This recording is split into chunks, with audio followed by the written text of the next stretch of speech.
What a season it would be for Wolves. The stuff of fairy tales, as the club dominated what is regarded as the toughest league in English football. Everyone associated with the club joined together to spearhead an assault on the Coca-Cola Championship and would not be denied that famous league trophy. After a promising 2007-2008 campaign, the manager knew that resting on their laurels would not be an option. The spine of the team was good, but the squad needed improvements. So once again, the manager plundered the transfer market and looked to bolster the squad ready for the new season.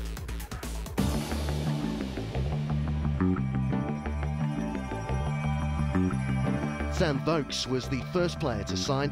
The promising young striker moved away from the south coast of Bournemouth to join up early with his new teammates. After a lot of post-season transfer speculation, Michael Kitely silenced the journalists by signing a new 4-year contract with Wolves.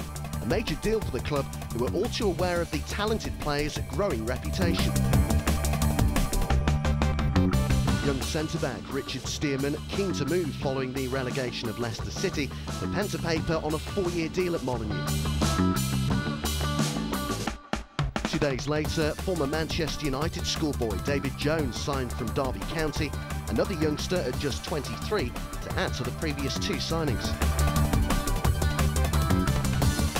Highly rated and proven Championship goalscorer Chris Iwelumo was the final signing before the new season started.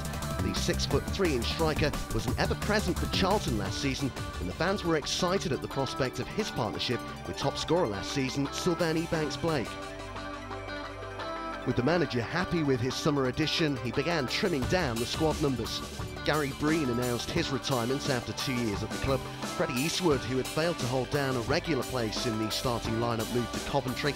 Jay Bothroyd, another player whose first-team starts had been restricted, particularly at the back end of the previous season, signed with FA Cup finalists Cardiff City. After 4 years at the club, fullback Rob Edwards decided it was time to move and switch the gold of Wolves for the orange of Blackpool. And money was made with the sale of midfield general Seyi Olipinjana, who signed for newly promoted Stoke City for £3 million. The new season began with a tough away trip to Plymouth.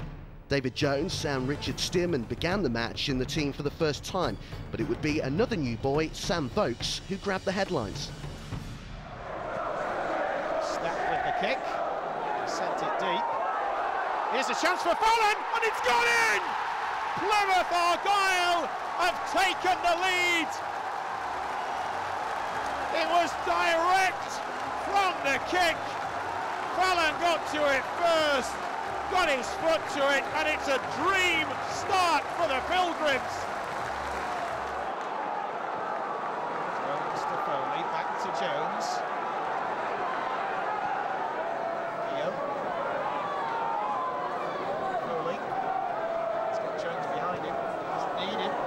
This is a chance, and that's a goal! Well, it was so simple in the end. The ball was played across, and there was Michael Kitely to make it 1-1.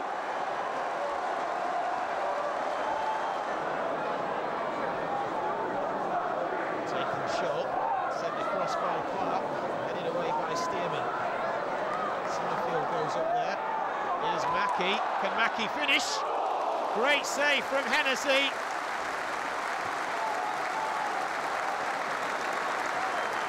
And that's the closest Argyle have come. Back to Mackie. Sends it across. Still not cleared. It's Sipe, but it's gone in!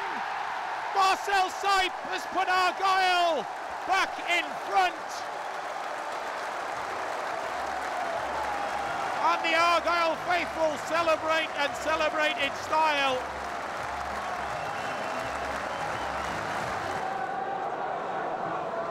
Over again, and it's somehow stayed out, has it? Yes, it has. How did that ball not go in? Well, the danger's not over yet. Still not cleared. Iwelumo! Oh, Stack again saves the day for Argyle.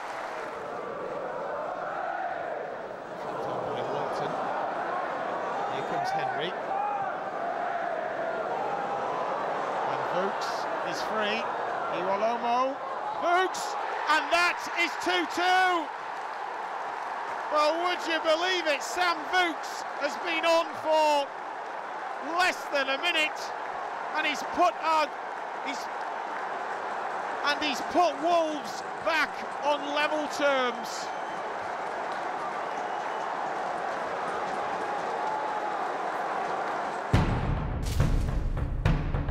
Wolves made heavy work of a Carling Cup home tie with Accrington Stanley. A double on his first start for the club from Chris Iwelumo helped claw out a victory and progression to round 2. You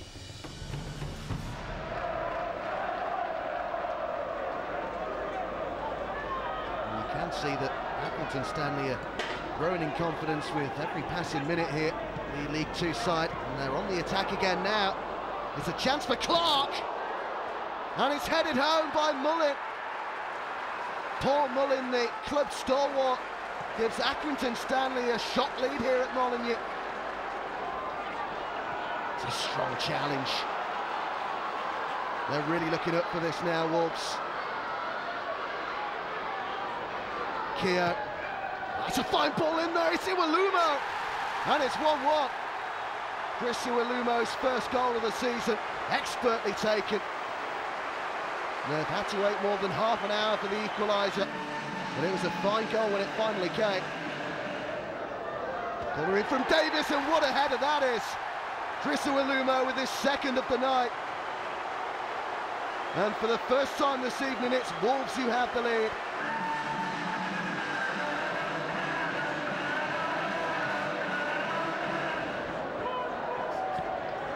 Is there any way back into this for Accrington Stanley? There could be, you know. Real chance, and it's been taken. It's Ian Craney who seized on the long ball from Liam Richardson, and Wolves' lead lasted just 2 minutes.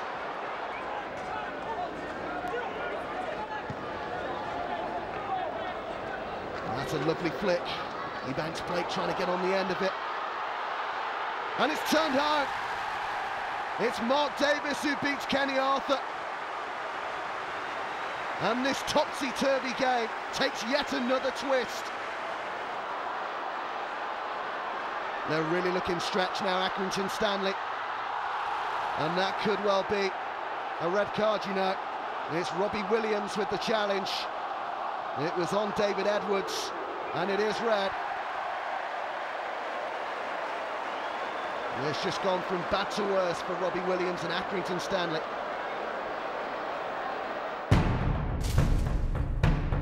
The first home league game of the season gave the club its first glimpse of the Ebanks Blake Iwelumo partnership in action.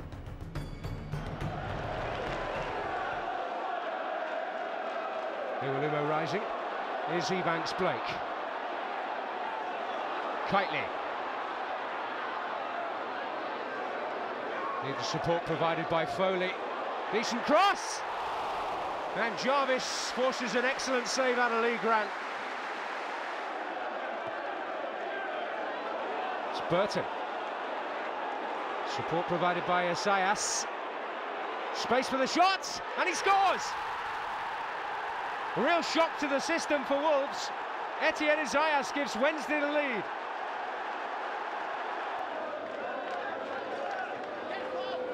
Jones. That's Kitely. Foley. It's a decent looking cross. Iwelumo! A goal on his home debut. And Wolves were behind for just 13 minutes.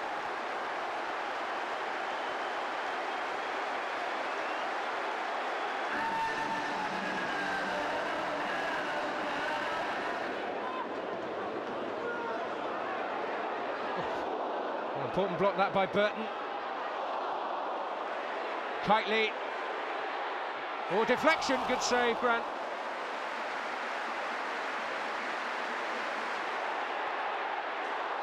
Jarvis. Down he goes, penalty.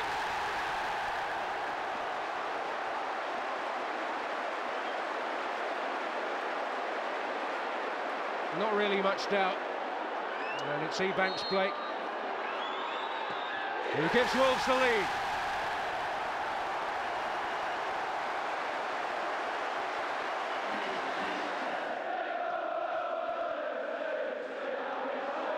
Towards Burton again. Ebanks-Blake. Combining there with Kitely. Well, he's got terrific pace. He's got the beatings here of Wood. Kitely! Oh, he's so unlucky. Iwelumo is there. And it's potentially a decisive lead now for Wolves. I think Iwelumo had started to celebrate, but he managed to react in time.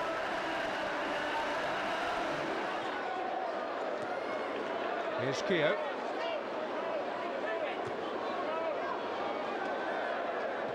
Ebanks-Blake and Edwards is in here. It's 4. David Edwards rounds it off in style. Cool finish. And Wednesday finished off now.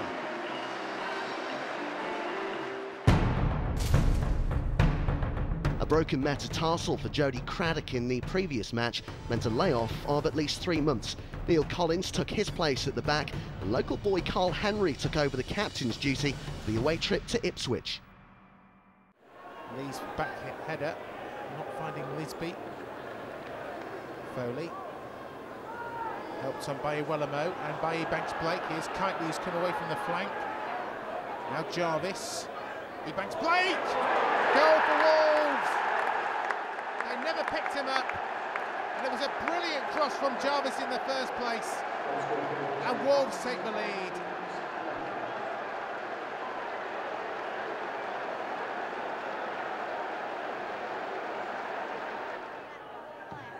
It's away by Thatcher. Kenyago beaten by Stearman. Up goes Miller. Now Lisby, and Haynes is the outlet. Haynes against Selakobi. And Haynes just puts the afterburners on. And he's forced Selakobi into mistake. And here's Kenyago, and here's Miller, and it's blocked by Henry. Lisby's up there, here's a chance. Oh, clean off the line, is it? No handball. They were appealing for a handball on the line, but it was just cleared away. Selakobi is on the ground inside the penalty area. Still in pain. And the referee decided that was a foul by Walters. Well, all drama inside the penalty area.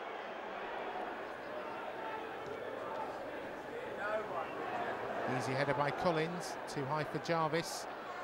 Bruce, good challenge coming in, referee deciding that was a foul by Bruce.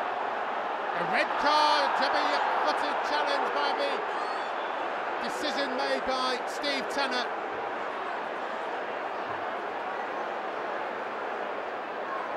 Alex Bruce has to go.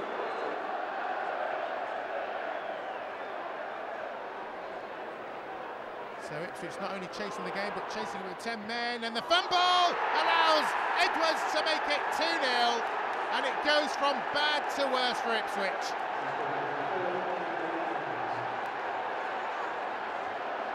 Richard Wright can only stand and stare. Here's Keogh, first touch really, and Jarvis.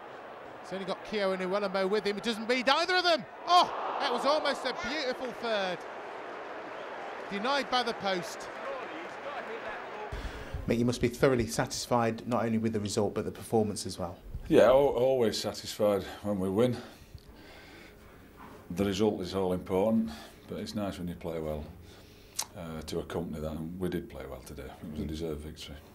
And in view of the home strength that Ipswich had last season, a lot of teams will probably think to themselves it's going to be a harder task than it normally is. Well, you explain the Championship to me, will you? Because was it 10 or 12 wins? We came here, played ever so well and got slapped 3-0 last season. But I have to say we've come here and played just as well today, and probably got the result that we deserved today. It got slightly distorted towards the end when we had a few more chances because they'd have Bruce sent off. But I thought we deserved to win the game. And if you comparing the two games, I think the fact that you scored when you did helped your cause this time. Of course, well it does. If you score goals, it does. It makes the difference in the games, doesn't it? It's the winning or the losing of them. But we'd been I thought we'd had a good spell and probably got the goal at the time when we deserved it, when we've been playing well. And of course, sometimes when the player gets sent off, it gives the opposition a bit of grit and steel and they fight a bit more, but we nailed it immediately afterwards, and that really killed them off. Carling Cup duty was up next, and once again Wolves made heavy work of their match with Rotherham with a 120-minute 0-0 draw.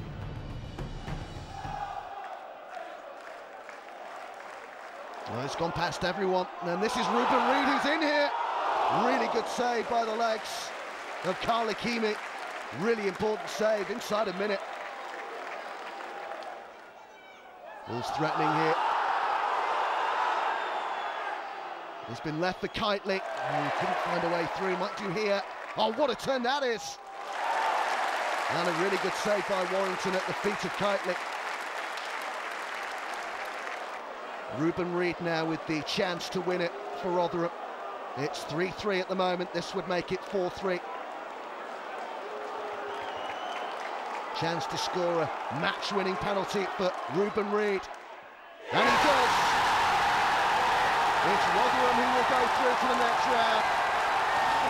Wolves beaten by 4 goals to 3 on penalties. After we finish 0-0 on the night here. Do you practice things like that? Yeah, we do. Yes, we do. Yeah. And in terms of as extra time wore on, presumably you thought some of your quality players were going to make their mark. I hoped. Yeah, absolutely. I thought they would. It turned out it didn't. It was a really even game. I don't want to take anything away from Mark Robbins and Rotherham, because they've equipped themselves very, very well this evening. So any suggestion that any of ours is down to us not playing as well, I think does them a disservice. They've managed to keep a clean sheet. I said not many chances, but they've taken the penalties better than us. Out of the League Cup, the club could concentrate on the much more pressing task of the league and a home tie with newly promoted Nottingham Forest.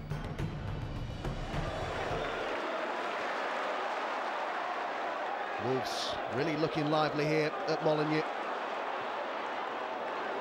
And that's a good layoff, and that's Jones to hit it. What a way to get your first goal for your new club. Beautiful shot from 20 yards by David Jones.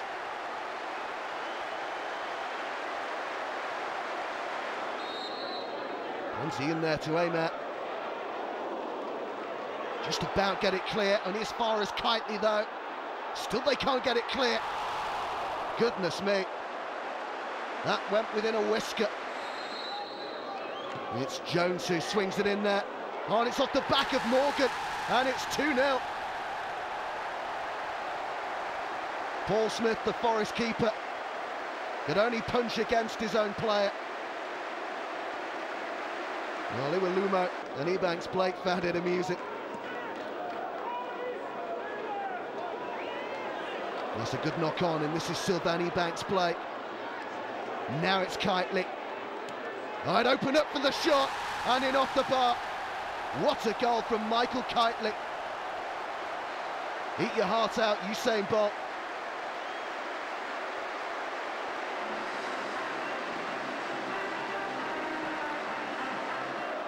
Forest trying to desperately restore some respectability. But Wolves are really in the mood. They're full of confidence and they're on the attack again here. It's Jarvis. Really good run by him. Iwelumo! Brilliant goal. Incisive play by Wolves and capped off beautifully by the finish. Expertly taken. And it's Martin to take the corner for Nottingham Forest. Oh, and it's off the back of Foley. And it's in. A lifeline for Nottingham Forest with 55 minutes gone.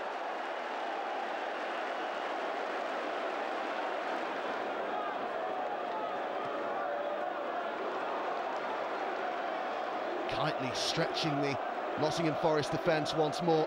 Loves to come inside. It's on his left foot. Oh, that's the pick of the bunch. It's 5-1 now. And on an afternoon of fantastic goals, I think we've just seen the best.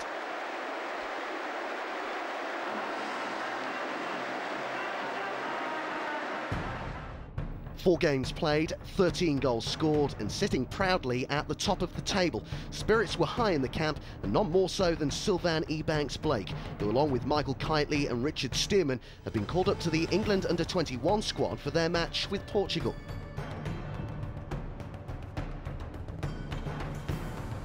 In the transfer market, the manager made 3 defensive signings.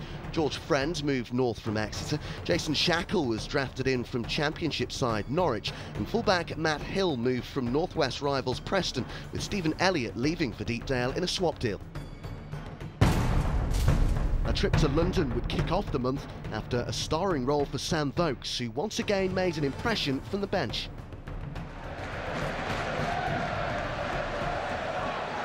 Goes Stearman. Bailey! Oh, magnificent goal! Nick Bailey, with less than 3 minutes on the watch, scores a stunner and Charlton Athletic lead.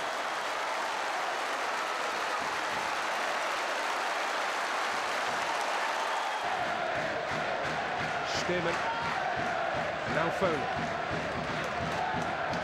Ebanks-Blake is the target here. Keogh in there. It's Fortune who won it. Struggling to get it clear here, Charlton. Oh, that's going to be a free kick. Bailey on Henry.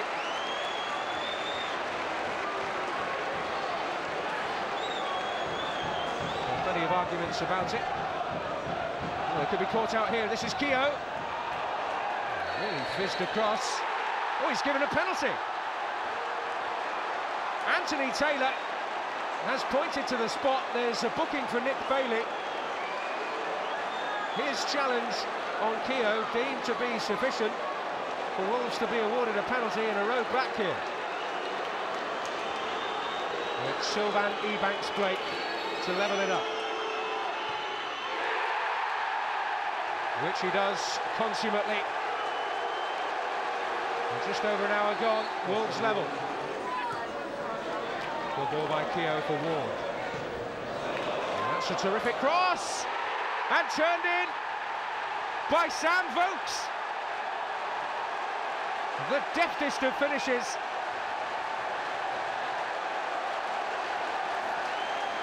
Terrific delivery by Ward. Ebanks-Blake couldn't get there, but Vokes certainly could.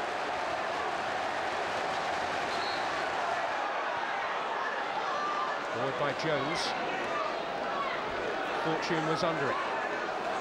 Bailey scrapping, Henry winning.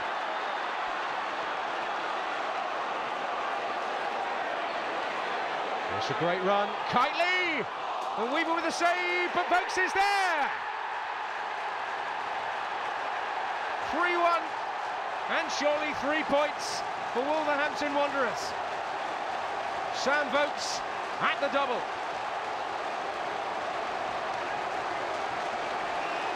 And many have seen enough.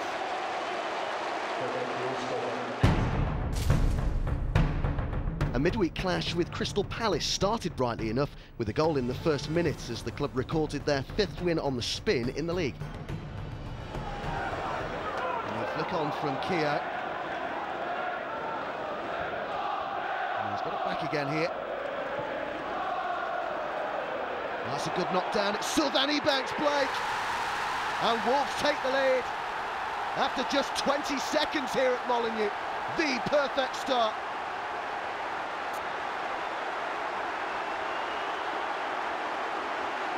Sylvain Ebanks-Blake with his 4th of the season. And Crystal Palace absolutely stunned here. They didn't expect to be celebrating that early. Ebanks-Blake. Now it's Kitely. Ebanks-Blake wants it back again. Kitely gets the ball in there and it's just turned behind by Speroni. Really good football again from Wolves. More clearance by Collins. Chance here for Crystal Palace and they are back on level terms. It's Paul Ifill with the goal. His 1st of the season. Henry's going to leave it here.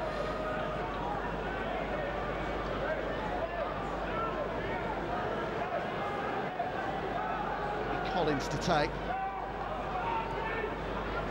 Well, Well, they've not dealt with him. It's going to fall to Kitely. Now it's Ebanks Blake, and now it is turned home by Kia. Just before the hour mark, Wolves are back in front. And it's Kia with the goal.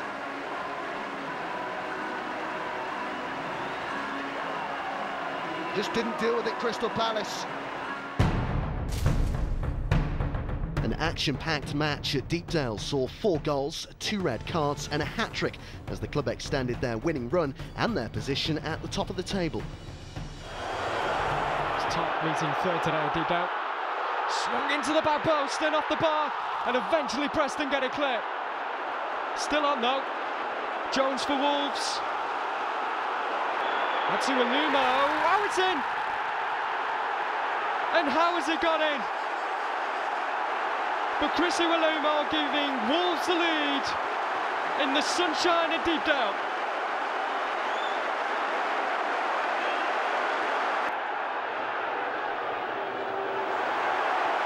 Jones's delivery to the back post, causing problems. And Iwalumo, how about that for a finish?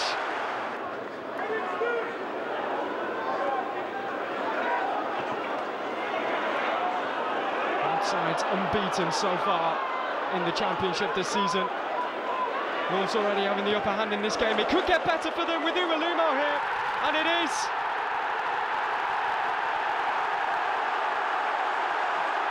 Two for Wolves, 2 for Iwalumo.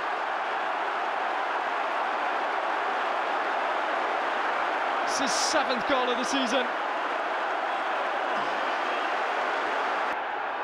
Keogh. Tight touchline, Andy Keogh. Kitely goes in. That's going to be a penalty.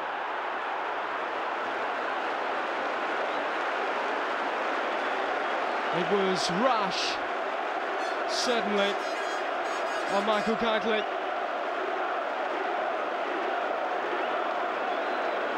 And Wolves' day could be allowed to get even better.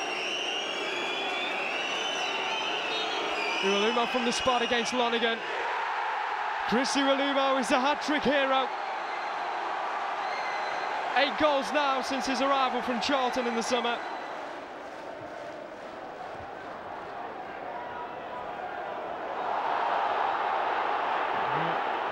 There's an incident involving Iwalumo and St Ledger. He was right in front of the referee, Martin Atkinson. Henry pleading his case for his side. Let's see what happens here. Iwalumo and St Ledger going up. Bit of a coming together. And it looked as though there was a coming together with the heads right in front of Martin Atkinson. He may have a decision to make here.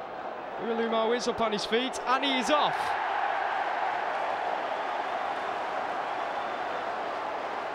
It's the stunned look of Chris Iwalumo. He scored a hat-trick today. Malla looking to get in. Hennessy comes. There'll be a penalty to Preston. And Wayne Hennessy could be in trouble here. And he's going to be shown a red card. So Wolves are 3 up, but down to 9 now. And with all changes being made, who's going to go in goal? Maybe Jason Shackle. To try and keep Neil Mellor out here. Scant consolation it will be for PNE.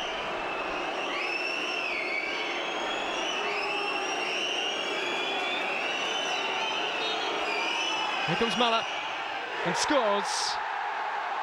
Well, they got one back. Nick, just an extraordinary afternoon in many ways. Your opposite number, Alan Irvine, typically for him, has come out and been very honest and said at the end of all of that, Wolves were better than we were. And I suppose from your point of view, that's the most important thing. Of course it is, and reality is that's what we should be talking about, a very good performance, which it was, and Alan is very brutally honest, a great guy, and he says it as he sees it, and we were the better team and deserved to win. And you've got a striker who scored 10 goals in the whole of last season for a different club and has scored 8 for you now, feeding off your excellent wide men. You're just an excellent watch, and maintaining this momentum, I guess, is your challenge now.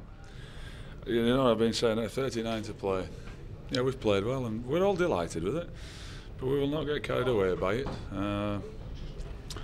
You know, you have spells in seasons where things go for him. Perhaps that's what's happening for us at the moment, although maybe one or two things didn't go for us today, but the result didn't, the performance didn't. That's what really matters. So I'm sorry to spoil it, but why weren't you out front for the second half?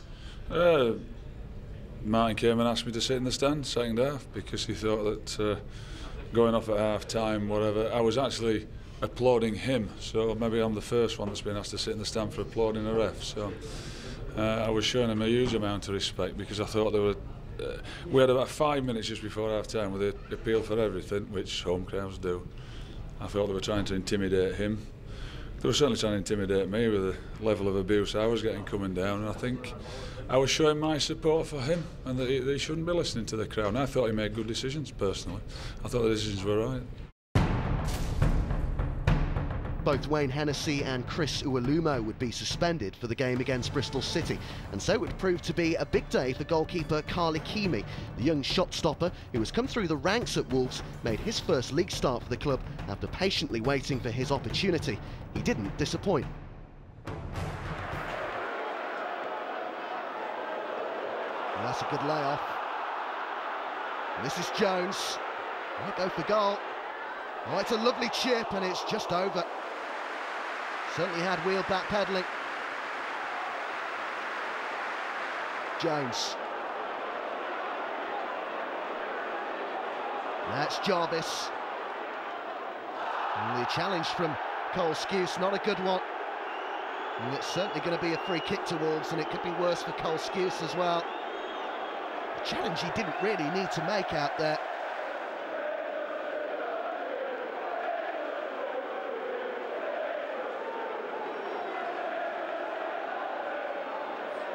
And it's going to be Michael Kitely to take the free kick.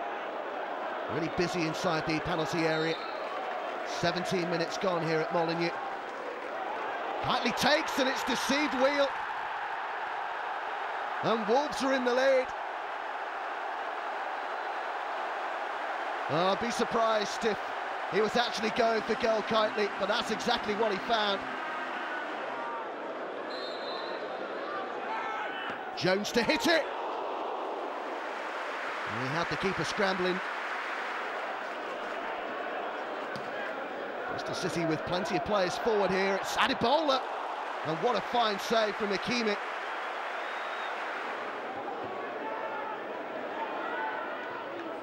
Early cross in is flipped on by Keogh. He banks Blake. Might feel he could have done better.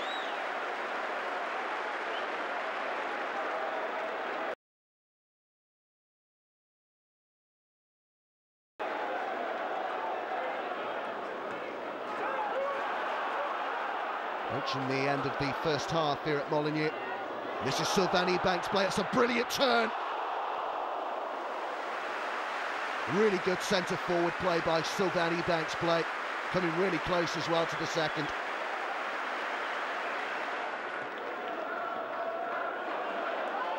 Neatly done by Keogh. Now Jarvis. Shoots off the challenge. Can he pick out the cross? He can, and well, how is that not 2-0? You'd have put your mortgage on Sylvain Banks Blake.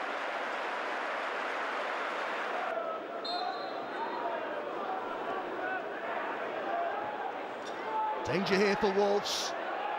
He can't seem to get it clear. And it's McIndoe. Well, he squandered a real opportunity there to get back on level terms. Now Kitely gets it under control and picks out Jarvis on this left-hand side. Sylvain Banks Blake's in the middle. Might still get another chance, you know, here he is! And there's the second goal. And surely, with 68 minutes gone, it's going to be a long way back now for Bristol City. Wolves on the way to their 7th consecutive league victory, courtesy of Sylvain Ebank's play. Mick, I know you won't get carried away, but you must feel the players are delivering what you ask of them at the moment. Of course they are. Yeah, I mean, it's. Let me tell you, every manager in our league's asking them to do that. It's happening for us at the moment. We are playing well, of course we are. Perhaps we're going to slice a look as well. And it's nice. We're enjoying it. I'm not being glum about it, but I'm more concerned about Reading on Tuesday. They'll want to beat us even more now, won't they? The way that you're creating chances, is that particularly pleasing? Of course, but I think it was two teams playing attacking football. I said before the game, they're as much like us, I think, in the fact that they have two out-and-out wingers. They make the pitch big, they leave gaps for people to play in, as we do at times. But we exploited them, I think, better than they did, and we created lots of chances today. The injuries were beginning to mount up, with both Michael Kitely and Matt Jarvis sidelined for extended periods. The manager felt it was necessary to invest in another winger and brought in Carlos Edwards from Premier League side Sunderland on a 3-month loan deal. Unfortunately, at the end of the month, the club suffered their first league defeat of the season. It was an incredible sequence of results, with 8 games unbeaten and 7 wins on the spin. But Reading brought the run to an end on a disappointing day for Mick McCarthy's men. It's going to be Stephen Hunt to take the corner with 4 minutes gone here at Molineux.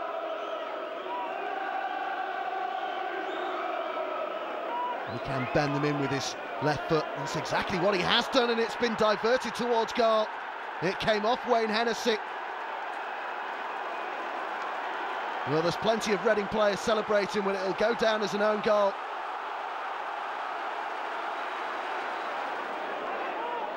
Here's Hunt. Oh, and it's cleared off the line. They're appealing it, actually went over. But the referee not interested at all, and now Wolves can counter.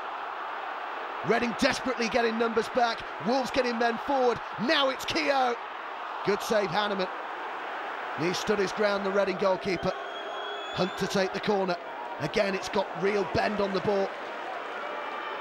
And they're really struggling to get it clear. It's Doyle. Hennessy scrambling to get back. BK was in there and it's off the post. How has it stayed out? Hennessy with a wonderful save as well.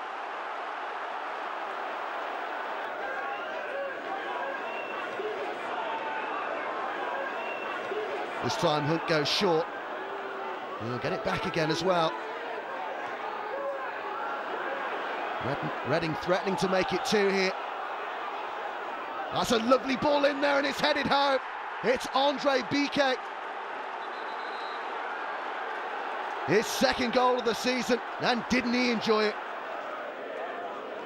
Look in the mood for more goals here, Reading, even in the closing stages. Khalifa Cisse, and it's 3. And Wolves are condemned to their first league defeat of the season. A deflating end to the month, but the club still held on to the top spot, 2 clear of local rivals Birmingham and 5 clear of the rest of the chasing pack. The season had started very well. But following the defeat to Reading came another setback, this time at the hands of Swansea. With the first choice front 4 all missing, the effect this was having was plain for all to see. Game being played in torrential wind and rain, making it very, very difficult for both defences in particular. As Pratley gets in the action straight away, feeding Jason Scotland, also back in action for the team today. Shooting chance, 1-0 Swansea within seconds. It's the man of the moment, Johnny Gomez, who gets the goal.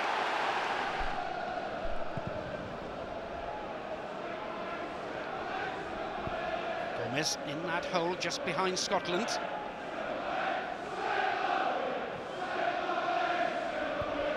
Ashley Williams, his painter outside him, goes straight forward though. Pulls his ball over, complicated. Edwards plays the ball forward, Keogh. Chance for the Republic of Ireland international to equalise. 1-1, Wolves back in it then.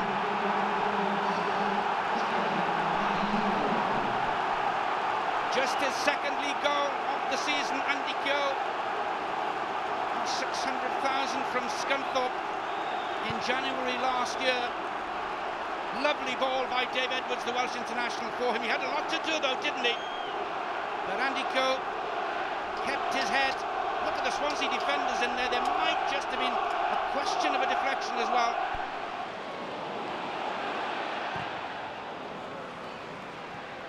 Painter strong in the challenge.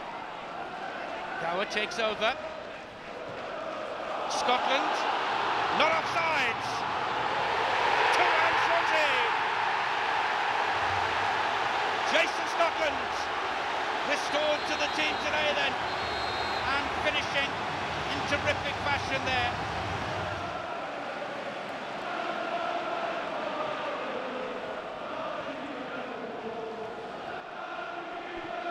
He's in Britain. Scotland, what a good turn. Swansea playing some scintillating stuff. Jason Scotland! Second goal for the Trinidadian, and what a beauty that was.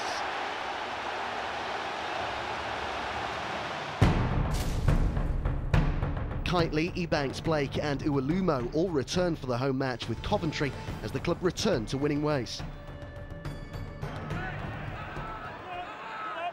This is Fox. It's a lovely crossfield pass. Now it's Doyle. Eastwood wants it and gets it. Now it's Mifsud. And it's 1-0 Coventry.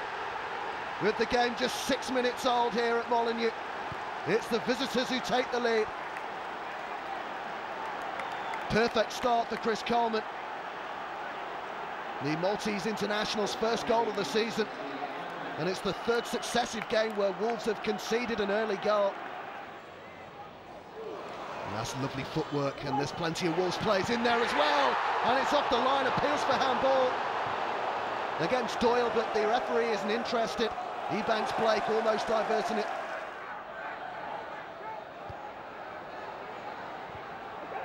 Uwalumo and Ebanks Blake in there. Now it's Keogh. Uwalumo couldn't get to it. Kitely might! He might! He did! Brilliantly! Wolves back on level terms 3 minutes before half-time.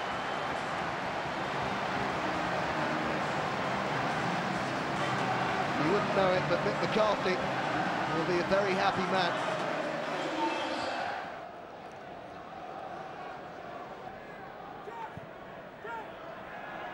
It's a long searching ball. This is Sylvain Ebanks Blake. He's trying to twist, trying to turn. Support's arriving, and this is Keogh. 3 in the middle for Wolves. And there's plenty of defenders in there for Coventry. Oh, fine save from Kitely, looking for his second, denied by Westwood. It's a really good stop. Can Wolves get their noses in front? This is Sylvain Ebanks Blake testing them with his power and pace, trying to pull it back. Shot from Kitely, saved by the keeper and turned home by Sylvain Ebanks Blake. He looks to the assistant. There's no flag up, the goal will count. And having been 1 down, Wolves now lead 2-1 at Molineux.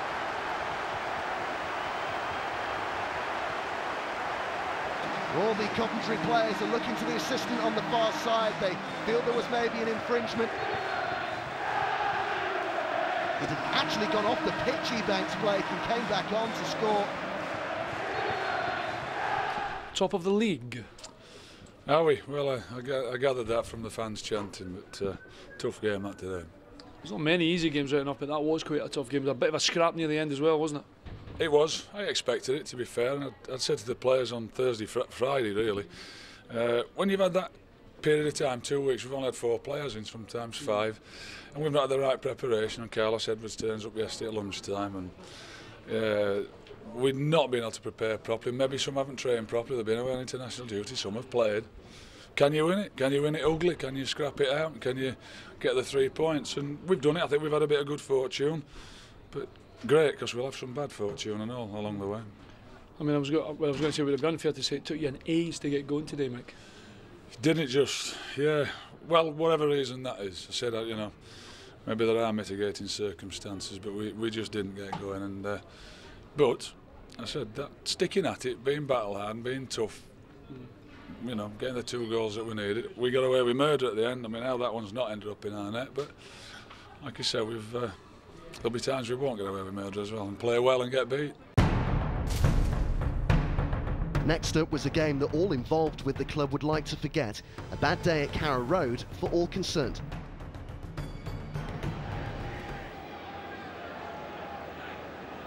Promising position for Sammy Clingan to try and exploit. He's got 6 players in yellow inside the Wolves penalty area. Can he find one of them?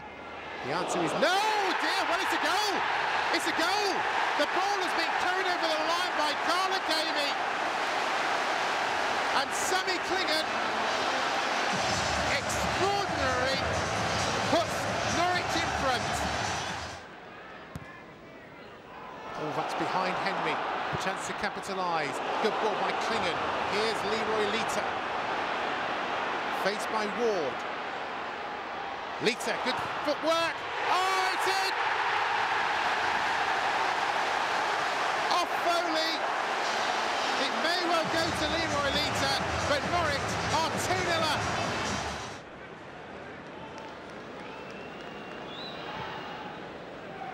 Aim towards Collins, it's squeezed in! Sam Collins, or Neil Collins should I say, no sooner had Norwich given themselves a 2-goal cushion that Neil Collins has headed Wolves back into the game. Corner towards the edge of the 6-yard box, he rose up and beat Stefanovic and also beat Marshall. Straight through the legs of David Marshall. Stearman leaps, so does Carlos Edwards. It's a mistake. Here's Leroy Lita. It's 3-1. Leroy Lita with possibly his second. There is no doubt about this one, though.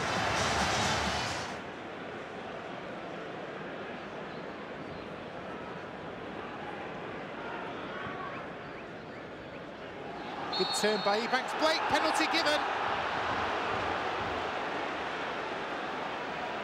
Wes Houlihan walks away from the scene of the crime. Whether it was he who was culpable or Doherty, nicely slid in. And Ebanks-Blake was caught by Houlihan. It was a good turn from the big man, and Houlihan just left the right foot dangling. Sylvan Ebanks-Blake to make it 3-2, which he does. Game on again. Ebanks-Blake, 7th of the season, comes from the penalty spot, and again Norwich's lead is cut. This time through Sylvan Ebanks-Blake, fiercely hit, right-footed, sending Marshall the wrong way. Well, it's the currency that Wolves are... Well, Stearman is in trouble here. He's booked already, and it was an awkward-looking challenge on Leroy Lita.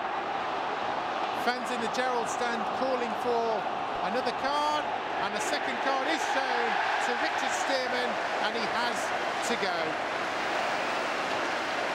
Stearman trying his best to stop Leroy Lita from getting possession of the ball after letting it bounce.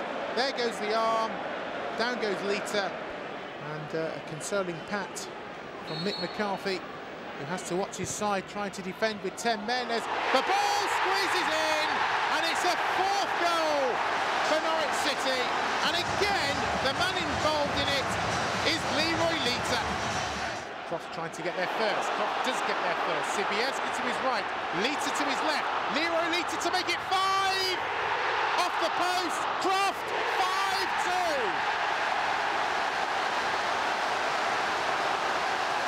It's a long, long time since Norwich City have seen a day or a night like this.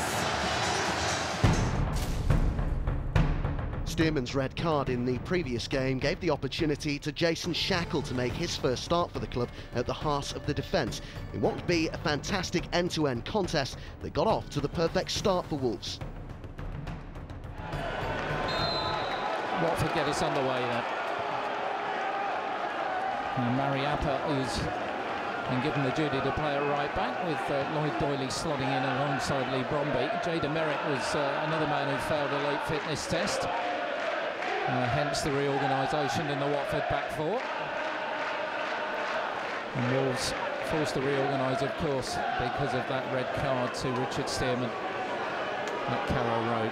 Here's Chris Hakimi, who's keeping Wayne Hennessy out of the side at the moment. Hennessy was ever present for Wolves last season, the young Welshman. Lonely flick on, and here's Iwalumo, and it could be going all the way. It does. What a start for Wolves. 43 seconds on the clock, and Chris Iwalumo puts the one up.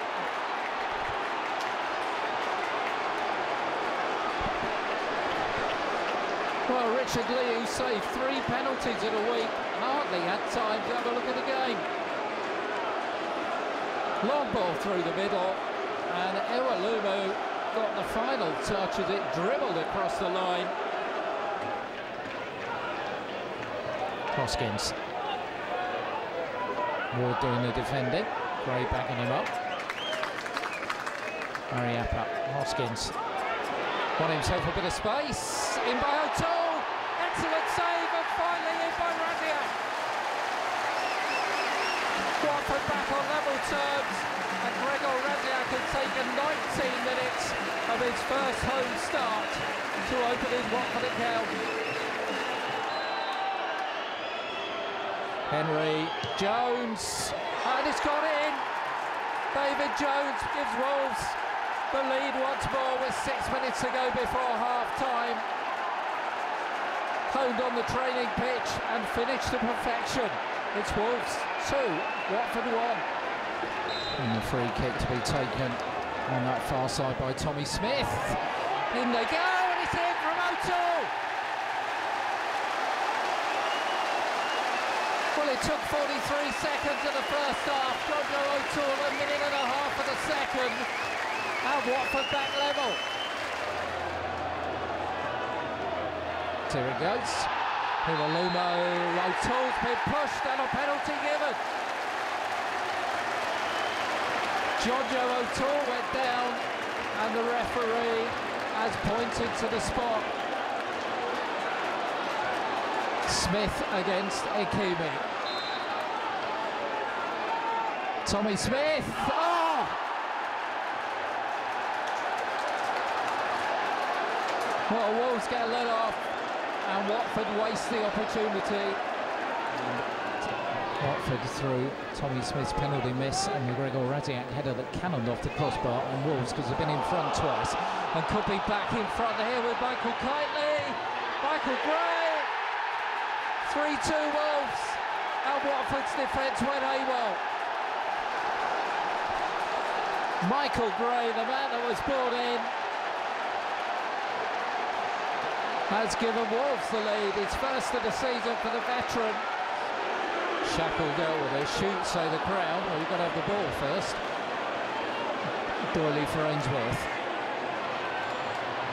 Ainsworth, decent ball across. It's O'Toole again! And off the line by Foley. Mick, the last time you won at Vicarage Road in the league at Wolves was 10 years ago. Steve Bull and Robbie Keane were the scorers. Yeah, that had nothing to do with me, that one. I mean, we won in the Cup here last year, but we got slapped in the league the week after. So it was nice to win. It was a real tough, hard-fought championship game that could have ended up 6-all. There was some rubbish defending in from both sides and some poor finishing from both sides. But I would imagine it was entertaining for you guys. And you had to win it 3 times. Yeah, we did. We shouldn't be having to score 3 goals to win away from home, that's for sure. We've conceded lots recently, and it's a worry. The defending is a worry, no question. When you've got a player like Michael Kitely in your side, he seems to have tremendous energy, but he's also got that little bit of awareness, and he showed that brilliantly for the winner. Yeah, he's a real talent, and but they were pushing to get back. You know, they're trying to get back into the game, and actually I think we caught them on the break then, and he has that ability certainly, but to pick his pass, and Mickey Gray, Johnny on the spot. I didn't expect Mickey to be scoring the winner, but I'm delighted he did. Michael Mancien arrives on loan from Chelsea to bolster the defensive options. The promising youngster had already impressed at QPR the previous season and would continue his development at the heart of the Wolves back line. A home game against Swansea, the first of back-to-back games against Welsh opposition, would conclude the month on a snowy evening in the Black Country. Well, I don't know whether Krysiak can blame the conditions there. It's awkward. We might see a lot of that sort of thing. Hopeful ball towards Iwelumo. He got the better of Williams. Ebanks-Blake. Plenty of options, twisting and turning, and scoring! Right on the stroke of half-time, Sylvain Ebanks-Blake gives Wolves the lead. There are plenty of options, but decided to plough a lone furrow and it worked for him.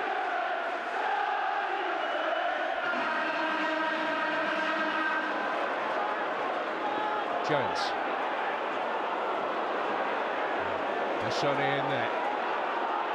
And Swansea with a chance to get on the front foot at the start of this second half. Bessone again. Over Burder's head, Pratley. Oh, he scored! Perfect start to the second half for Swansea, level in the 49th minute. Bessone's cross, Burder's header, and Pratley found a gap.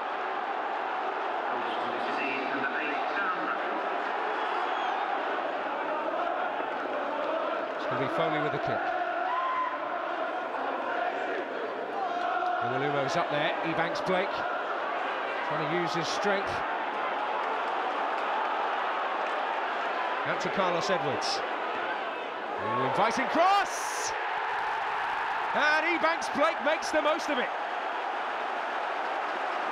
But a lot of the credit has to go to the on-loan winger Carlos Edwards.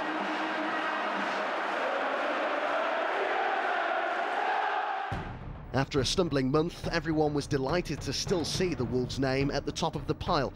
1 clear of Birmingham and 6 clear of the chasing pack. It was the club's best start to a league campaign since 2001. But the team could not afford to get complacent, as a tricky trip to the Welsh capital against third-place Cardiff would follow in a game that saw a full debut for on-loan defender Michael Mancien.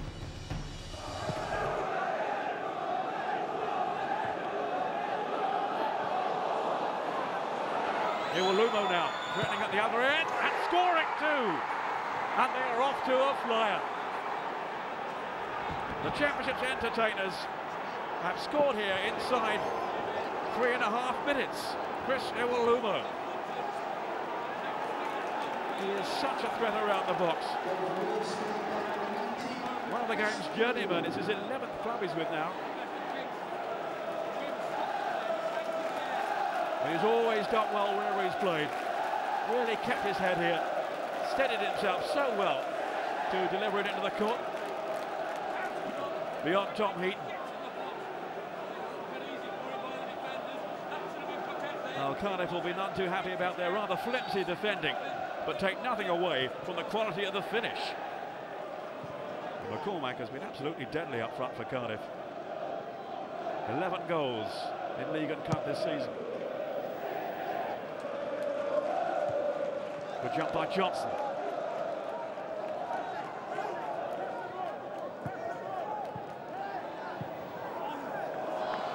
Ooh, Ebanks-Blake, look at the room he's got here. Gray arriving far post, Ebanks-Blake, and it's 2!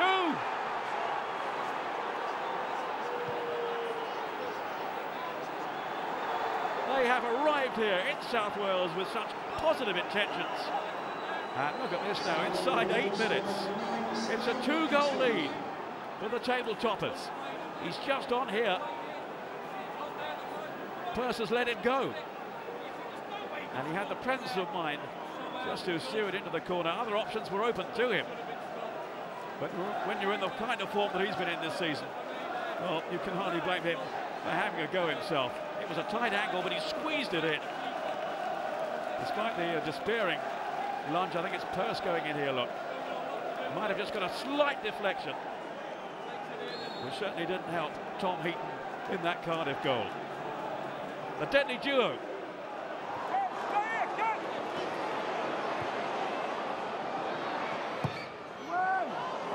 McCormack, yes! Classic finish from Ross McCormack to emphasise just how well he's been finishing and playing this season. What a start to the season it had been for the front two. Both Sylvain Ebanks-Blake and Chris Uwalumo had reached double figures for the season, 10 goals apiece, after both getting on the score sheet against Cardiff. It would be an interesting battle between the two as the season progressed to see who would triumph in the scoring charts. And not to be outdone, fellow forward-thinking playmaker Michael Kitely bagged a double against giant killers Burnley. It was also significantly the club's first clean sheet in 8 games, a welcome return to defensive stability for an injured manager. It's been a painful week for Mick McCarthy after ankle surgery. Could really do with a tonic this afternoon.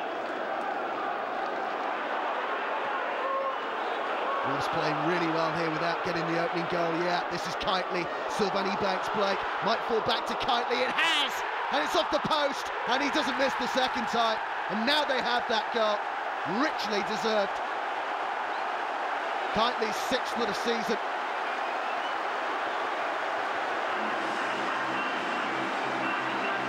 Really is a player in form, isn't it?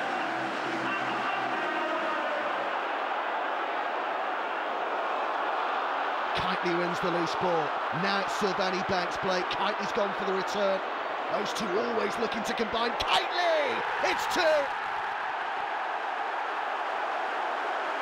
Surely that will finish Burnley off now with just 15 minutes remaining. A fantastic Wolves move. That dream combination. Keogh's flick up. This is Sylvain Ebanks-Blake. And that's a poor challenge by Clark Carlisle. And he's been sent off here, the Burnley defender. His second bookable offence. A trip to the South Coast was on the agenda. Wolves had not beaten Southampton in 28 years, and with the clubs at either end of the table, it was current form and not history that prevailed in a nervy afternoon at the St Mary's Stadium. Jones through the corner. Come out for Carl Henry. Edwards. It's not a bad ball. Iwalumo! Great start for Wolves. 8th minute of the match. And Chris Iwalumo meeting Carlos Edwards. Delightful cross.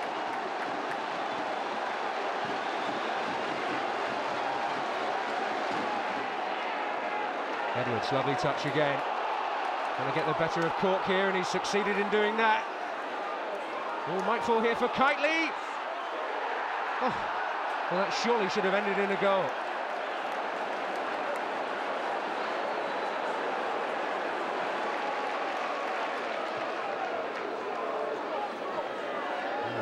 Cork was beaten.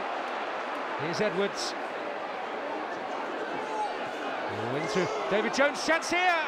It's 2. Just over quarter of an hour gone, and Southampton may be sunk already. And it's David Jones who finishes it off.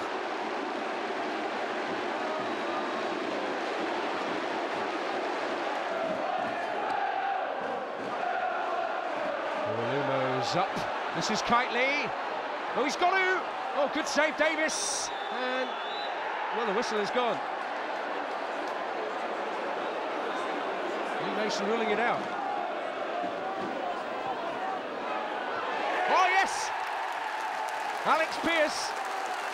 And Southampton have a foothold in this game at last. Beat Iwalumo to it.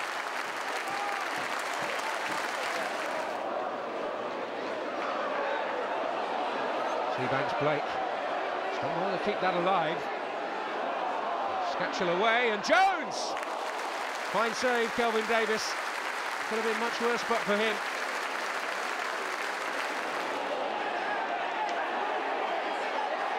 Jones struggling.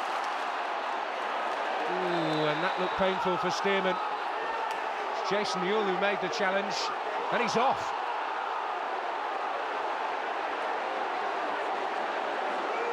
It was a little bit on the reckless side, and Southampton reduced to 10.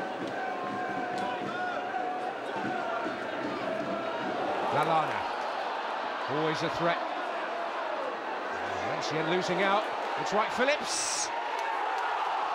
Well, that's a real escape for Wolves.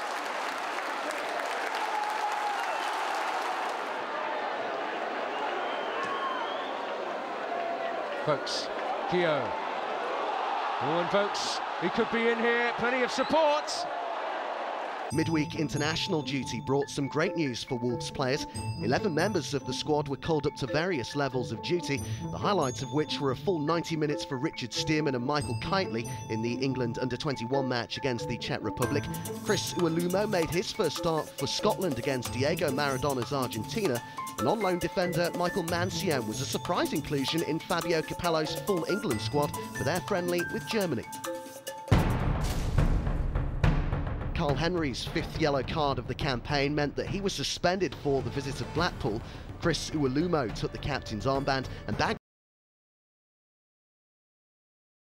to brace as the team recorded their 9th home win in 10 matches at Molineux this season. Well, he's the target here, Uwalumo. Stearman's flick. Good first touch, brilliant second! Oh, that's an outrageous goal from Chris Uwalumo. Well, that is the finish and the first touch of a very confident front man indeed.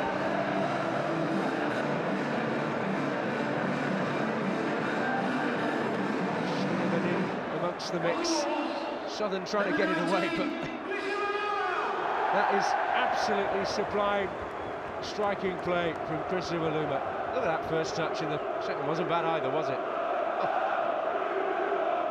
A goal to enjoy again and again.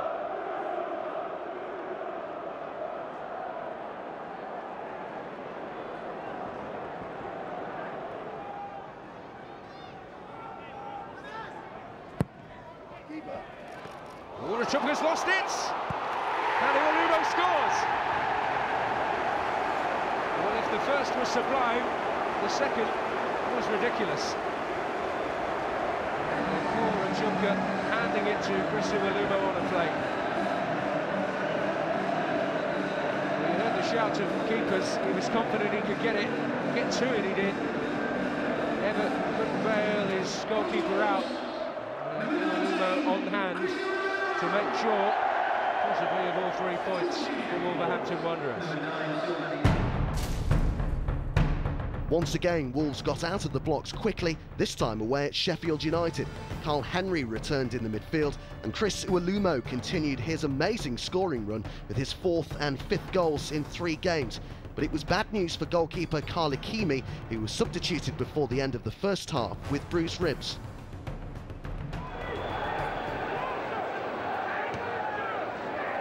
It's a long kick forward by Ikeme. Kitely with the touch, now Sylvani Banks-Blake back to Kitely. Uwalumo's in there, he's been forced wide. Oh, but he's still found the back of the net. That is a wonderful finish. A really acute angle, but it didn't put off Chris Uwalumo. It's his 3rd goal in 2 games, 14 for the season. It's a good delivery in there, and it's headed just over.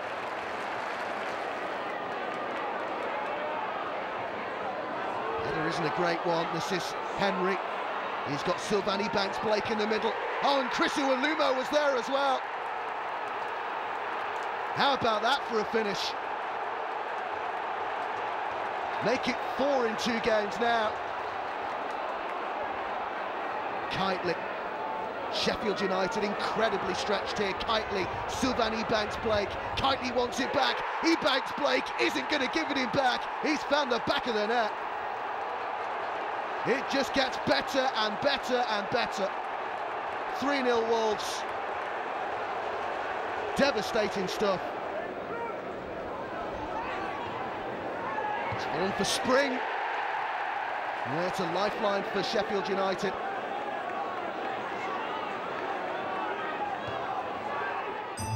The club were dealt a double goalkeeper blow as Matt Murray suffered another setback in his long road to recovery whilst on loan at Hereford.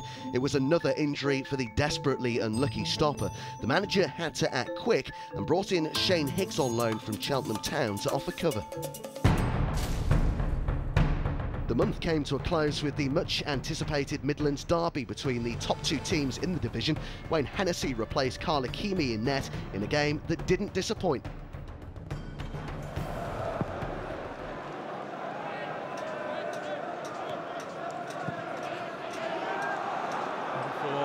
Jerome to chase, Stearman in trouble, it's Cameron Jerome and Birmingham are in front.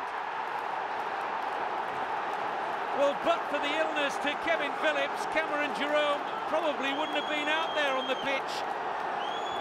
What an impact. A scorer on the way to promotion 2 seasons ago here at Molineux, and a scorer again today to lift Birmingham's promotion hopes this time around. He got the better of Stearman, who was brilliant in the first half at the back for Wolves, but it's his error which Cameron Jerome takes full advantage of. Held his composure, strong to hold off Mancien, and eventually it deflected off Stearman, but without doubt, Cameron Jerome's goal.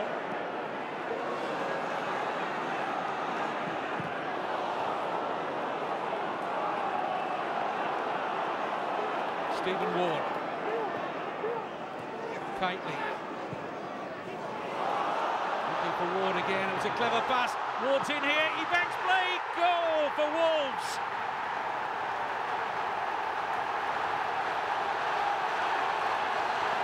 Sylvain Ebanks Blake with his 12th goal of the season, and the way they're feeling, the most important.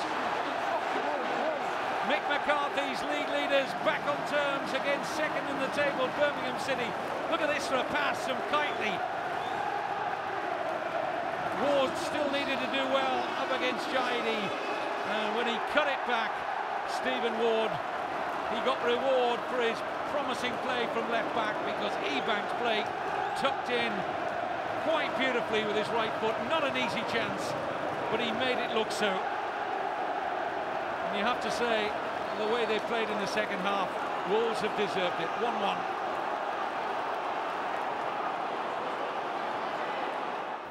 Make a great battle today. Should you have won it in the end? Well, because of the way the game finished, it looked like we could have, perhaps should have, but they had some good chances as well. They had their spell in the game. I think the first half was quite even, not a great deal in it. Second half, they started better than us. Cameron Jerome got in behind us a couple of times, but at the end of it, we were the team that were pushing for the win. You might think that should be the case with the home side, but we had legs left and we had some good chances near the end to win it. In a high-pressure contest like this, what was your assessment of the overall performance? Not great first half. I don't think we passed it as well as we could. It looked like a high-pressure game when we weren't as comfortable in possession as we generally are. Second half, I thought we were terrific. After the start, we got off to a bad start, and then we got the ball down and passed it. And like I said, reality is that we were the team that were pushing to win it near the end. This was also going to be a stern test of the character of your players, of a young side. How well do you feel they responded overall? I thought they were terrific. You know, the test is when you have a difficult start and then have a difficult start at the second half, you could crumble. They didn't. I've said we were stronger at the end. What a month for Wolves, unbeaten in all 6 games of November. International recognition for many of the club's stars, 3 goals for Sylvain, 6 for Chris, and a healthy 6-point gap to second place. However, December would not get off to the best start, the club losing for the first time since the middle of October to a rejuvenated QPR side.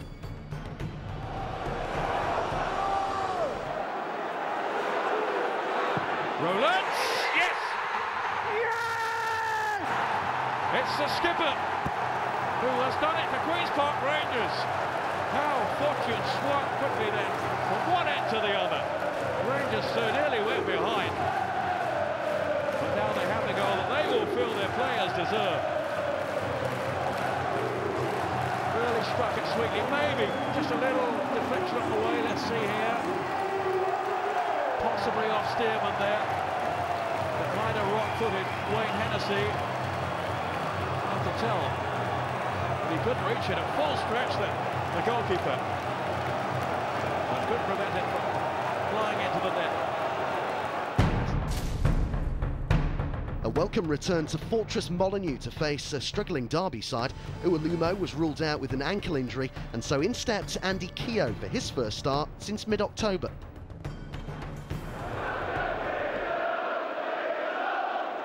Really good long ball forward by Hennessy. It's flicked on by Keogh, and Sylvain Banks-Blake is in there. On the referee's pointed to the spot.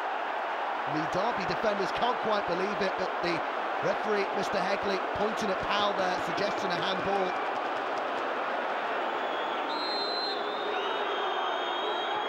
And it's the perfect start for Wolves. Sylvain Banks-Blake with his 13th goal of the season. A really well taken penalty. Sent the goalkeeper the wrong way. Paolo, he's made a mistake here. He's letting Sylvain Banks-Blake desperately trying to get back. Has Keogh in support. It's Keogh. Oh, and it's just wide. A really good chance squandered by his high standards. Now Keogh.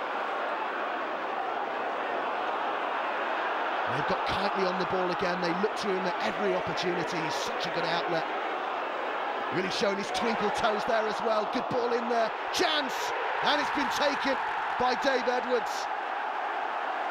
5 minutes before half-time, Wolves double their lead. Stephen Ward involved again as well. He's having a fantastic game.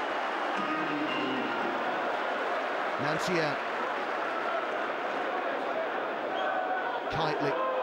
He's been everywhere tonight. That's a lovely through ball. It's Keogh. Surely he'll make it 3. Sylvain Banks-Blake. Now it is 3. And now it's game over. Just before the hour mark, the game ended as a contest.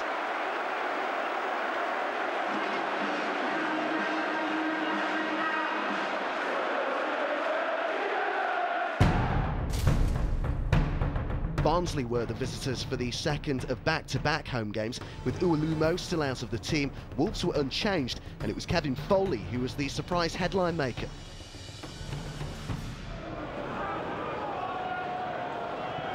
Here's Edwards. Keogh. Pressure there. Up to Kitely. Real problems here, Barnsley. Banks-Blake has found Foley. Oh, spectacular, dramatic goalkeeping from Muller.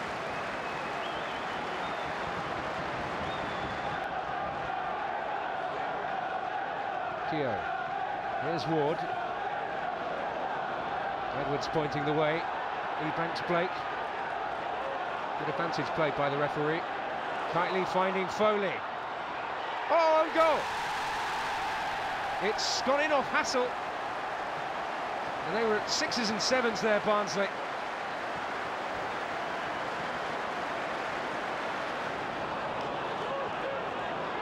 Alas, I don't think he was too grateful for that pass. Banks-Blake. Ward. Lovely dummy from Banks-Blake, but Galas is the man on the end of it. He's only found Foley. That's good play. He really does fancy it today, Kevin Foley.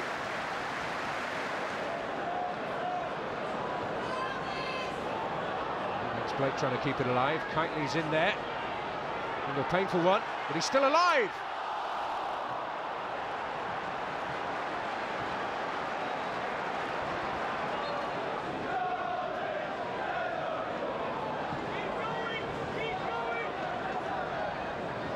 Fall for Vokes.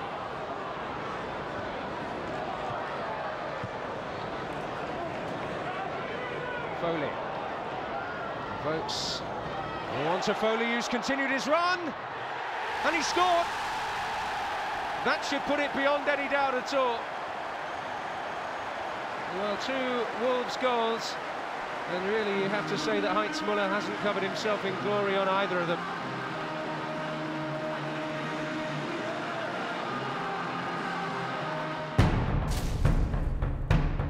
trip to struggling Donny Rovers would eventually end in victory for Wolves and the third clean sheet in a row for Wayne Hennessy, who had taken his opportunity with both hands, putting in some solid displays between the sticks. 9 minutes of normal time remain here at the Keepmoat Stadium. Wolves with plenty of players forward here. And it's going to be Kitely to swing the ball in. On, Collins has got his head to it, and that is a vital goal for Wolves. Doncaster would say he's lucky to be on the pitch after that foul on Lewis Guy earlier in the second half. He wouldn't have started the game but for an injury to Michael Mancien in the warm-up, but Neil Collins has got the crucial goal with just 9 minutes left here. A towering header.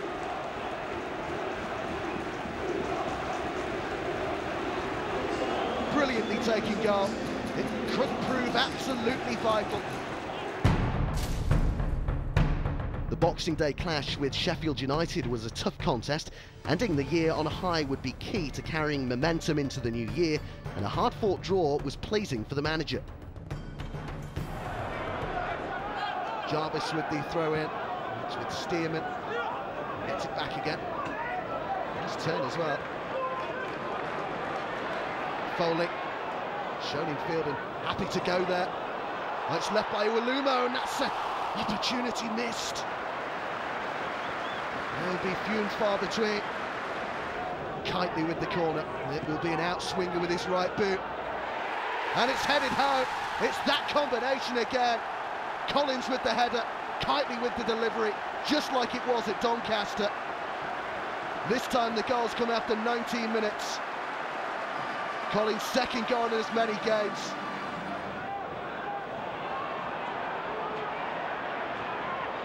Dyer's got it back again here. Thought about the shot, then thought better of it. It's drilled in there, and was that off the arm of Stearman? Certainly the travelling Sheffield United fans thought so. It's back into the penalty area. What a save! What a stop by Hennessy. Just managed to get his legs to the shot. Sheffield United still aren't done though. The referee plays the advantage. Another good ball in. Beattie! Now they do have their goal, and there was nothing that Hennessy could do about it this time.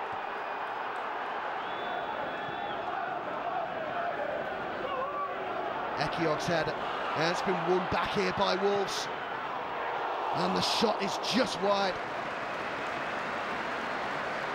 Edwards again goes close. Still 1-1 here. But Molyneux, which way is this game going to go? Collins. Maybe not the ball that was required in the circumstances, and it's a real chance, and it's been turned home by Webber, but there's a flag up.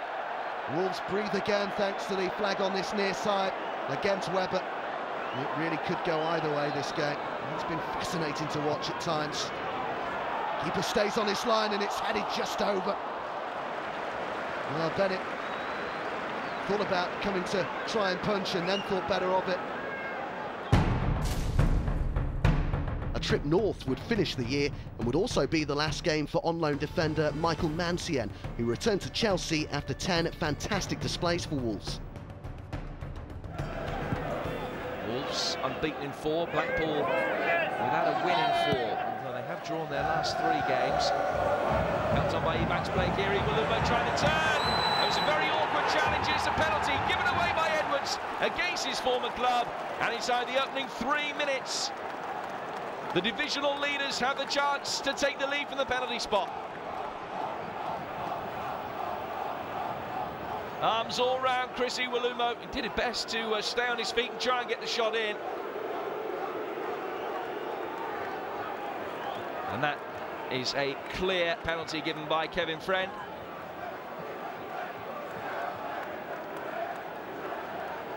Had a very good view of it, the referee. And Chris Iwalumo wins the penalty, which is strike partner Sylvan Ebanks Blake will take.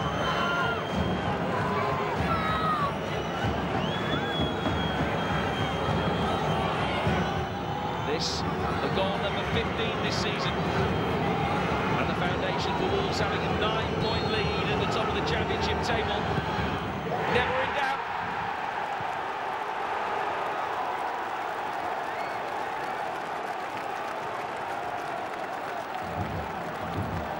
As calm a penalty as you can wish to see. Despite the best efforts of Paul Rachubka, Ebanks Blake easily sent him the wrong way. And the mistake by Rob Edwards against his former club has given Wolves a 4th-minute lead. Ball flicked on for Taylor Fletcher, makes it 1-1.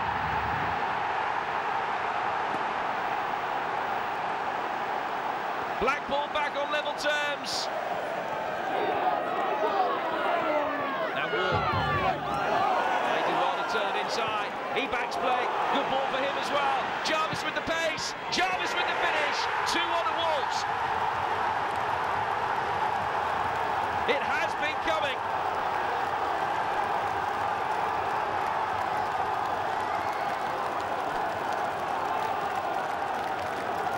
Classic counter-attacking football.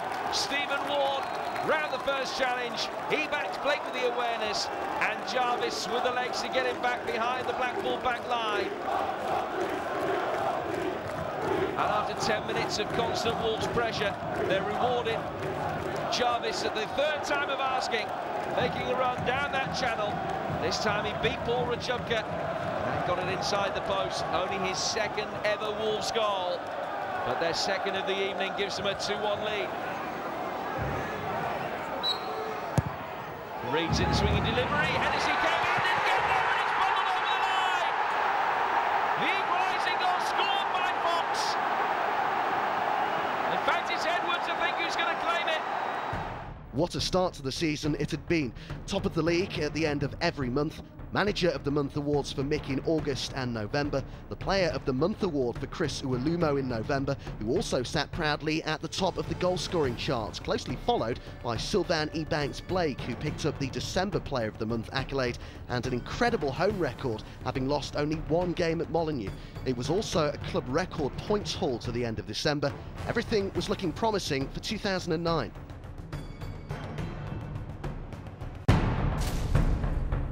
The first game of the new year was at home to Preston, and an uncharacteristic display saw the club make a disappointing start to the home stretch.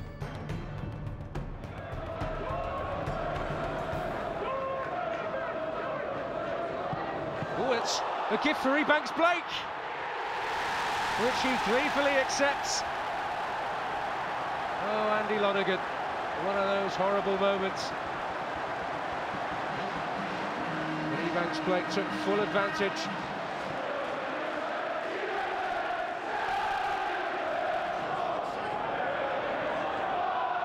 Ross Wallace. It's a decent looking cross and a goal for Elliott. Oh, remember me, he says. And Preston a level. Yes. That's a good ball. Elliott's in again. Oh, terrific save.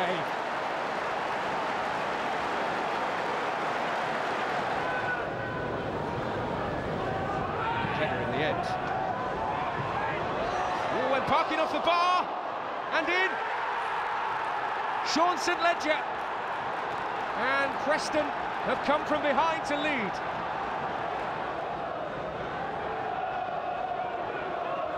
Surely this time. So Kenner. For Chaplow here. Oh, they've got in a bit of a mess there, Wolves.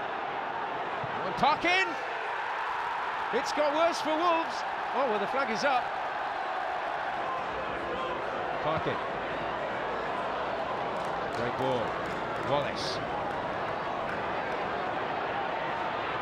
Still drawn out. Oh, and white ball here for Sedgwick. And it'll fall for Elliott. Wolves haunted by the ghost of a striker past.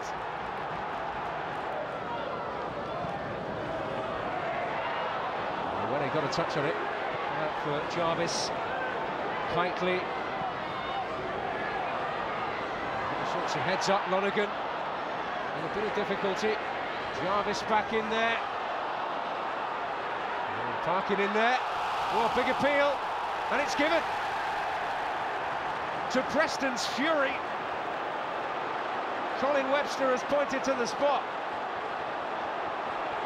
Well, Chris Sedgwick leading the protests, but Colin Webster thought that John Parkin had handled that. Did his assistant have a different view?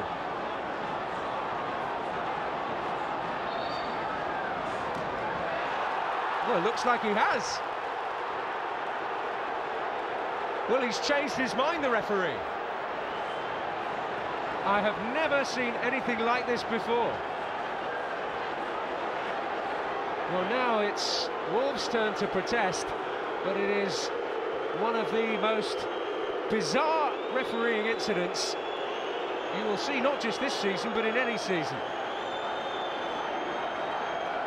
And Wolves thought they had a chance to give themselves a glimmer of hope in this match, but that chance has gone. What a remarkable incident.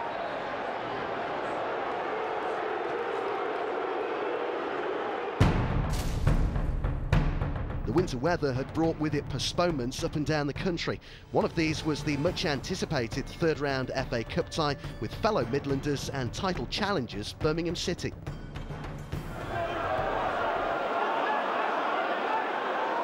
Keogh's onside here, real chance for Wolves, taken. Birmingham look across, wanting offside. Keogh played on and fires it beyond Taylor. Just the start Wolves are looking for. And even Hal Webb getting involved. Keogh can form an attack here for Wolves.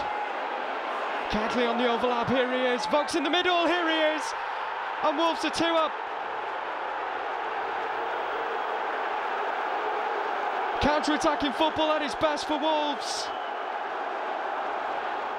Well, congratulations, Mick, through to the next round. How happy are you with your team's performance this evening? I'm delighted with the team's performance, yeah. I thought we played very well. I know they've had a couple of chances in the second half. It could have been done with. Just after half-time, the chances we'd had. Really pleased, good performance. And some of the lads came in, I suppose, and have pushed themselves into the reckoning for regular starts now, I imagine. You got all angles covered there, didn't you, with that question? I guess you imagine, right, that if they come in and play well, then they have a chance to earn that right to play in the team. I thought Dave Edwards, especially at right back, was excellent. George Friend, wide left, who's not had that many games. It was a good team performance, really pleased with them. And Middlesbrough in the next round at home. It's a lovely one to look forward to a week on Saturday. Yeah, it is. I said, we spoke to him the other day on our press conference, and I said I've picked a team to try and win the game, and I think people were alluding to the fact that I might be showing some kind of you know, not really taking it seriously, and that wasn't the case, and that's been proven tonight. And we'll try and beat Middlesbrough when they come to our place, and it's a week on Saturday. The only thing is we've got Reading on Tuesday afterwards, so they can all come and watch us and they can have a rest, and we'll get on with it. Luck was on Wolves' side in the Cup, but could this translate to league form that was beginning to look worrying? A tough match with Bristol City proved again to be another game of missed opportunities and disappointment.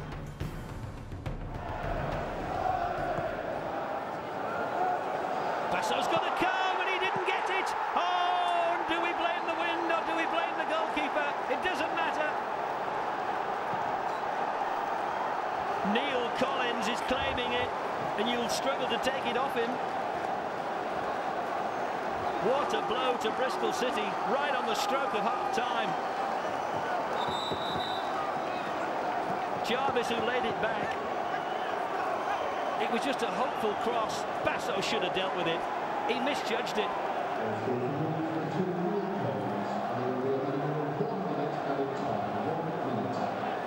He wasn't impeded, the goalkeeper. It just brushed his fingertips. And although it would have gone in anyway, Collins wasn't going to wait. He had the final touch before the ball was over the line. It's Bristol City 0, it's Wolves 1, and it's the 4th goal of the season for Neil Collins.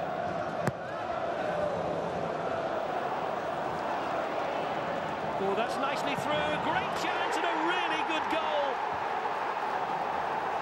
Matthew Jarvis gets his second goal of the season, and they come right through the heart of that Bristol City defence.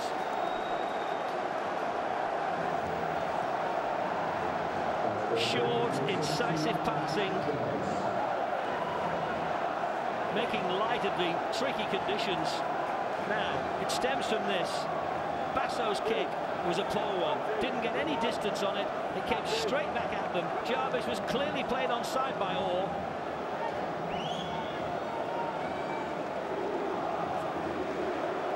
Well, you could almost chalk that up as another goalkeeping mistake. There were several touches before it found its way into the back of the net. But it was Basso's clearance which put his team under pressure. Unless they can turn this one around, they're going to lose more ground on the teams chasing for the playoff places. Here's Adibola. Well, they pull one back, and it's the half-time substitute who shows his worth and his strength.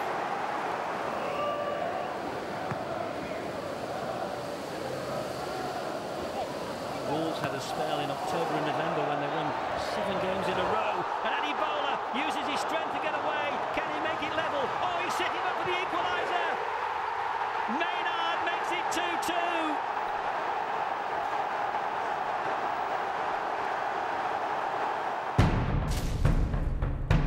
The FA Cup competition returned swiftly to Molineux in a tough tie with Premier League Middlesbrough. Despite the lofty opposition, it was clear the manager had the title campaign in mind as he shuffled his pack once again and came close to causing an upset.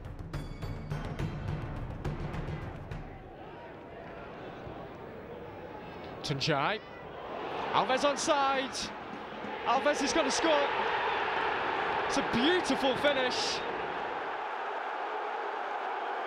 Just a borderline, Alfonso Alves, but take nothing away from the execution.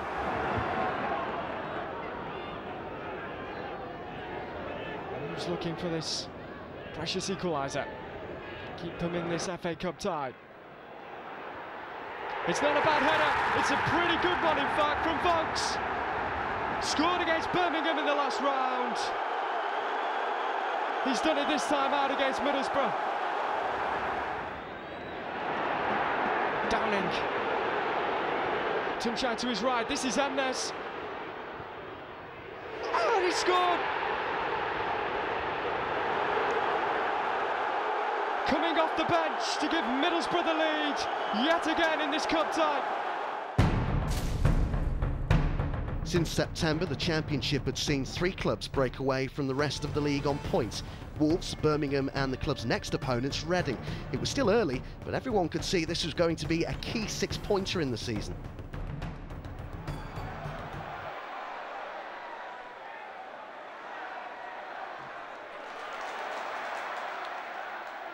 Good harrying that.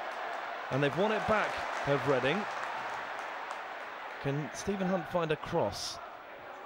Well, finally got it away, Wolves. Fired straight back in though. And oh dear! Own goal. Neil Collins has given Reading the lead. Well, Noel Hunt is taking the credit for putting the defender under pressure, but just heads it past his own goalkeeper, Neil Collins. A bit of a mess all round, that goal from a Wolves point of view.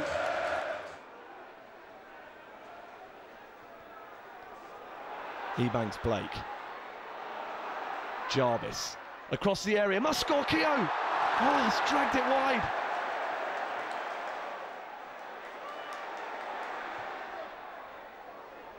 Harper.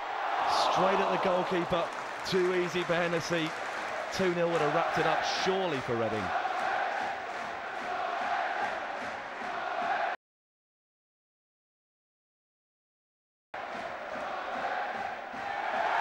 Collins has run that into touch. It'll be a corner kick for Reading. Oh, now what's happened there to upset the linesman? His flag went up as Collins said something as he walked away.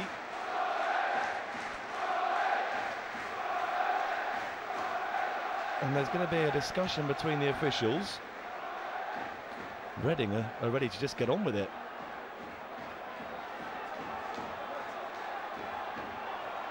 Well, Neil Collins has obviously said something to upset the referee's assistant, because a long debate has been had between the officials. And referee Booth wants a word with the Scottish defender. And his innocence is being pleaded by his teammates. So he's gone for his pocket, and it's red card. Well, I can only presume that Neil Collins has sworn at the linesman. Ebanks Blake's form was matching the club's. With no goal in 5 games, he was desperate to perform and get back the scoring touch. Watford were the team to suffer as the club ended a tough month on a high. Wolverhampton Wanderers on the attack. Ball played into the danger area. Good effort that by Sylvan Ebanks Blake. Just couldn't generate the power that he wanted to. And Loach made a regulation save. Now, Wolves on the attack once again. Chance for the ball to be played into the danger zone. It was a really good effort indeed. Carl Henry stretching. Sylvan Ebanks Blake. Richard Stearman got to the header. Knocked it down, and Ebanks Blake turned and rocketed it into the roof of the goal. Now Watford trying to strike back. It's been dropped and turned in by Watford. It's not going to count. It's been ruled out by the referee. I think he's saying there was a foul on the goalkeeper. There's Kitely with the corner. Stearman again. Good save once more by Loach.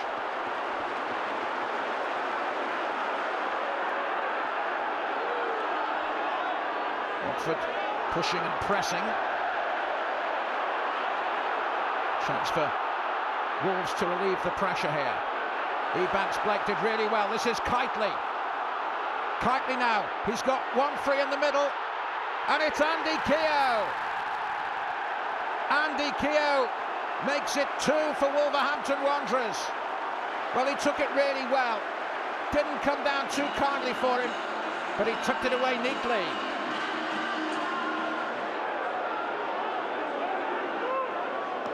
Watford trying to get a foothold in the game, and they might here. They have.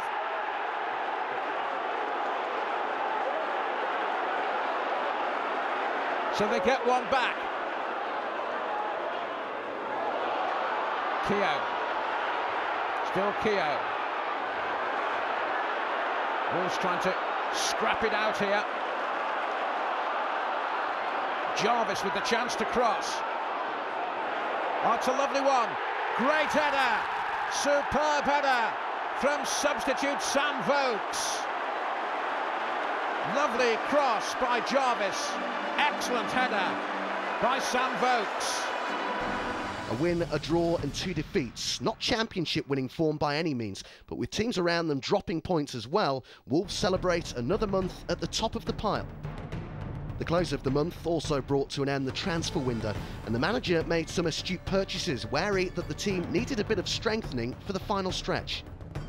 West Ham were plundered, capturing 2 midfielders at either end of the footballer's timeline. Much-travelled veteran Nigel Quasi came in to give extra experience for the crucial run-in, and youngster Kyle Reid was also drafted in, both on loan. Also in the transfer market, manager Mick McCarthy finally got his man when Christophe Berra made the move south of the border from Hearts to the Black Country. The manager had made repeated bids to the Edinburgh side, and he finally succeeded on deadline day for an undisclosed fee. And finally, veteran Michael Gray made the switch to fellow Championship side Sheffield Wednesday after a short loan spell at the Owls. A new month began and Ebanks Blake continued his resurgence in form, bagging his first hat-trick for the club. But ultimately, Wolves were disappointed not to finish off the struggling Canaries.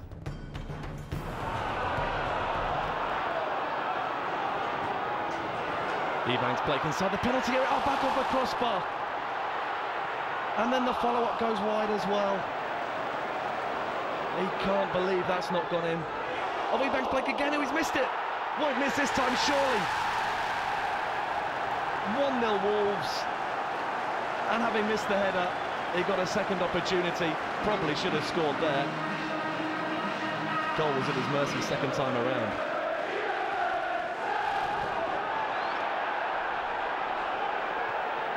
Croft putting Stearman under a bit of pressure, and Croft's in here.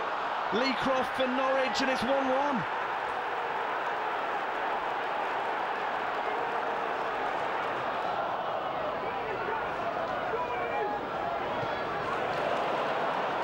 Kia only has eyes for goal, it's been blocked. Ebanks-Blake.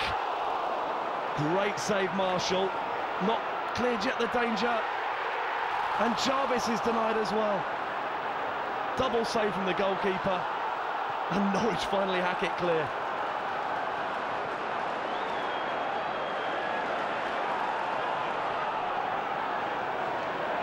Here come the visitors again. They're not lying down. Oh, what about that from Carl Court?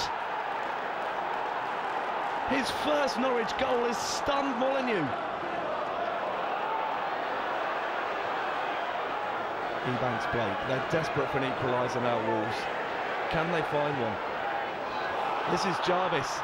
His cross not cleared. Ebanks-Blake has bundled it in. There is the equaliser. And promotion chasing Wolves have got themselves level again.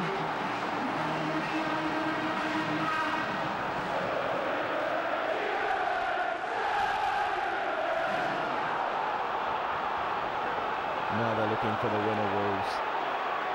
Jarvis again tormenting the fullback. Oh, and he might get a second go at this as well, you know, Jarvis. They've made a right mess of that, Norwich. Jarvis, can he find the cross? Picks out Blake. Ebanks-Blake. A hat-trick to get Wolves in front. Well, when you need your top scorer to come up trumps, that's exactly what Sylvain Ebanks-Blake has done.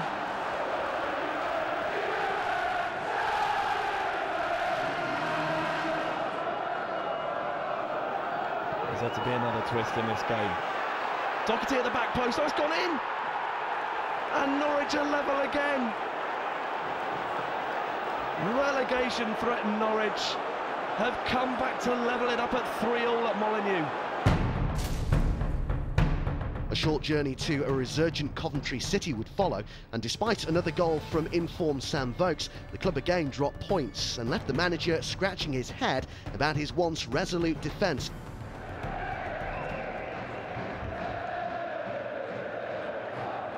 Side, trying to put some pressure on. Good turn by Morrison. Oh, he's hit the upright.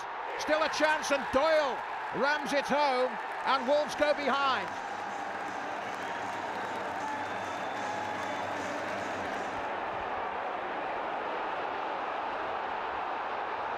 Now, chance for Wolverhampton Wanderers here. Jarvis's ball forward. Decent effort by Nigel Quasi.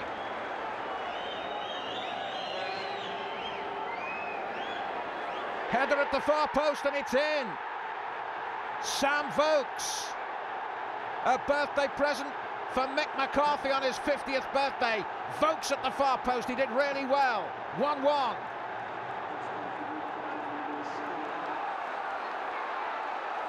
Now Wolves having to defend again. This is Mackenzie. And Leon Mackenzie has scored for Coventry City. Wolves were caught on the counter-attack.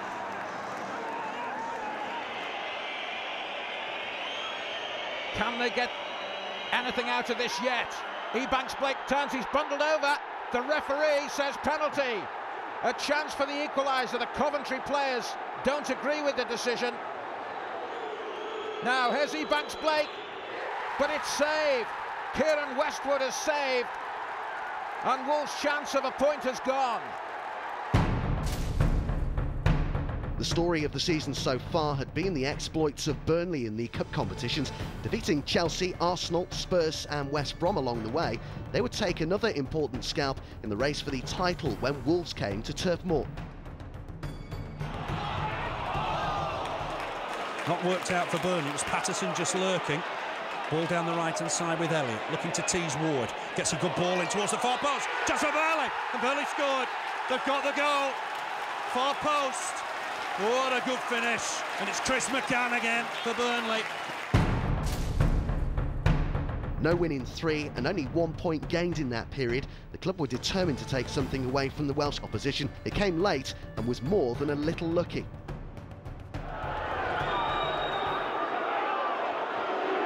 Away by Johnson. This is Chopra. Forced back, hassled back. Kitely for Keogh. Oh, it's off the post, and Ebanks Blake just couldn't follow it up. Let off for Cardiff.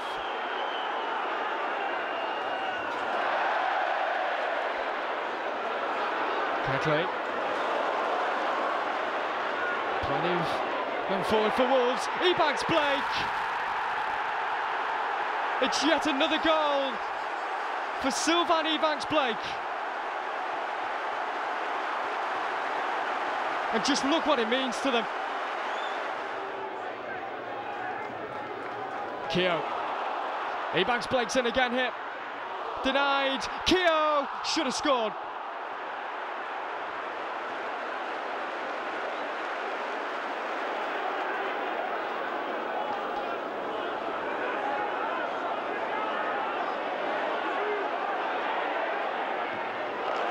Plenty men in forward for Cardiff. Chopra's one of them, and Chopra scores. 6th goal of the season for Michael Chopra. And Cardiff are level at Molineux. This was Johnson. Free header for Roger Johnson. Cardiff have turned this around. Hennessy goes long. Wolves win today, looking to stretch their lead at the top of the championship. Still behind to Cardiff City. Should be Konstantopoulos' ball. Is that gone over the line? The assistant is signalling. It's a goal. And it's a bizarre own goal from Cardiff's main man between the sticks. Have you ever seen anything like that? A wretched month came to a close with another forgettable performance. Bouncing around. That's Gallagher! That's a brilliant goal! Man on loan from Blackburn Rovers comes up with a peach of an overhead kick. The club's worst month of the season saw them pick up just 2 points out of a possible 15. But it wasn't just Wolves feeling the heat. Both Birmingham and Reading had stumbled as well, and despite the gap closing, Wolves kept up the incredible record of sitting at the summit at the end of every month in the season. With 11 games still to play, the job was far from done. Wolves needed to pick up points quickly to consolidate their domination at the top, starting at Selhurst Park. Hennessy's got to be on full alert, and he is! It's a brilliant save! Fizzed in low across the greasy surface, and it's a top save. Oh, is that a penalty? The referee says it is. Palace can't believe it. Catley going down under the challenge. Ebanks Blake scores. It's a big goal for Wolves. Back-to-back 1-0 away wins were secured against Sheffield Wednesday. The form was back at exactly the right time. Wolves, chance to cross here, Kitely, Ebanks Blake, oh, he's so good at that sort of situation. It was a lovely cross by Kitely. I think the Sheffield Wednesday defence thought they had everything covered there, but he lifted the ball towards the far post. Ebanks Blake was hunting, he headed it down, and Wolves lead by a goal to nil.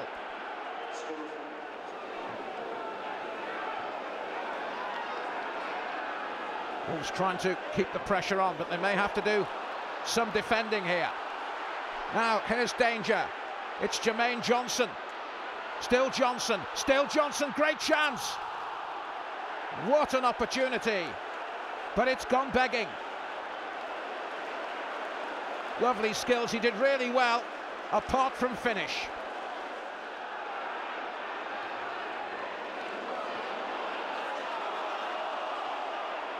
Wolves trying to keep the pressure on.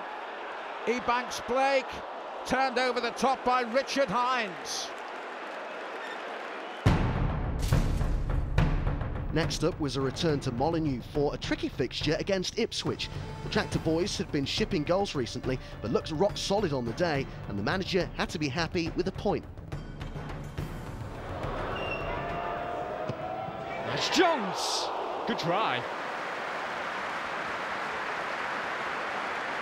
Good save from Richard Wright. Pushed it all the way. Ebanks-Blake. There should be another free kick.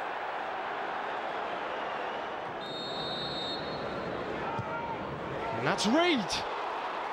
That's not very far away, is it? Parts of Molineux thought he was in. Keightley to keep this alive, which he does. Ebanks-Blake! And the follow-up is wide. Ipswich living dangerously. Shocked basement side Charlton came to Molineux desperate for a win and battled until the last whistle, but it proved to no avail as Wolves continued to go marching on.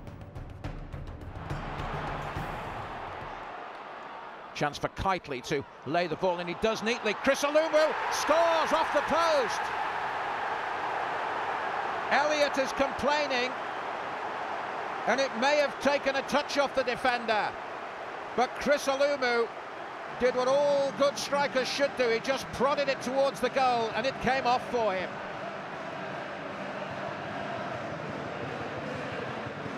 But it was a clever ball in by Keightley.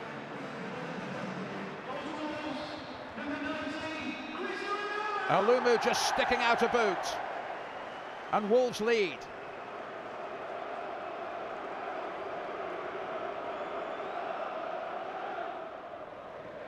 Charlton trying to get back in it. This is Zheng Zi. Still Zi. Good play and an excellent finish. And Charlton Athletic equalise through Zheng Zi. Well, the small group of Charlton fans who've made the trip delighted with that goal, and so they should be.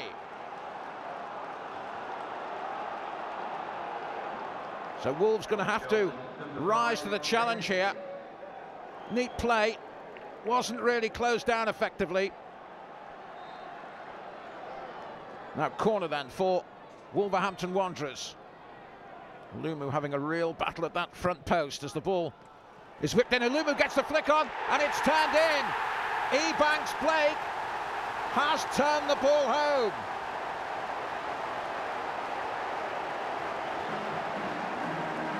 Well, he's so good in and around the area. He had that tussle with Matt Holland, and Ebanks-Blake won it to turn the ball home. Jones corner, flicked on by Alumu. Not the greatest goal he'll ever score, but they all count. The month came to a close with a visit to another struggling side, Nottingham Forest, in a match that saw Michael Keightley finally get back on the score sheet after months without a goal, and what a vital goal it proved to be.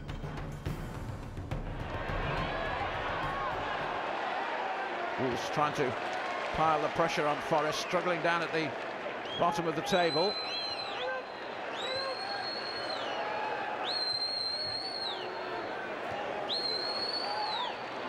Ebanks-Blake, he'll try one here. Gathered at the second attempt by Ian Turner. His debut for Forest on loan from Everton. And the young Scot tested there by Ebanks-Blake.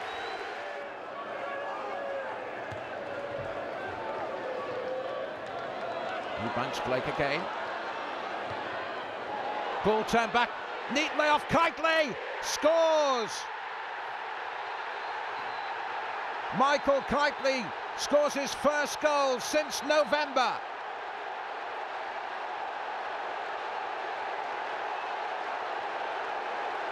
Lay back by Vokes. One touch, two, and it was in the goal.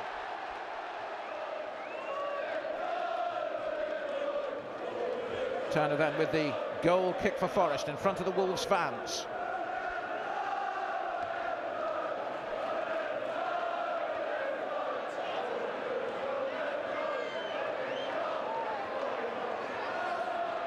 Chance here. Well, what a goal that would have been! After the club's worst month of the season, and with the other big clubs close on their heels, Wolves put together a run of 4 wins out of 5 and 13 points out of 15. A point haul that saw them extend their lead at the top with 1 month and 6 games still to play. Also during March, the manager made some astute acquisitions on loan, with a view to seeing out the season without any problems. In came experienced and proven goalscorer Marlon Howard from Aston Villa, and also on the move to Molineux was Sunderland's Darren Ward, and for the second time in his career, journeyman goalkeeper Graham Stack. Wolves went into their crunch game with Birmingham 5 points clear of their local rivals. Win and they were all but sure of promotion. Lose and the title would likely go to the wire.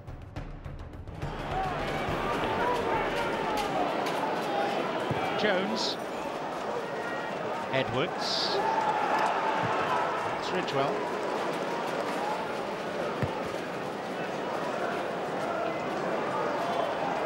Oh, and that was a wild lunge. Carsley.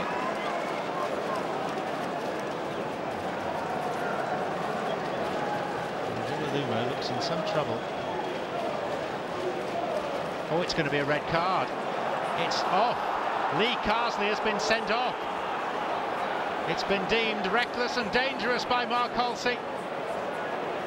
It takes a lot for this referee to produce a red card, but he's done so for Carsley. And it's no great surprise because the studs were showing and it was a nasty challenge.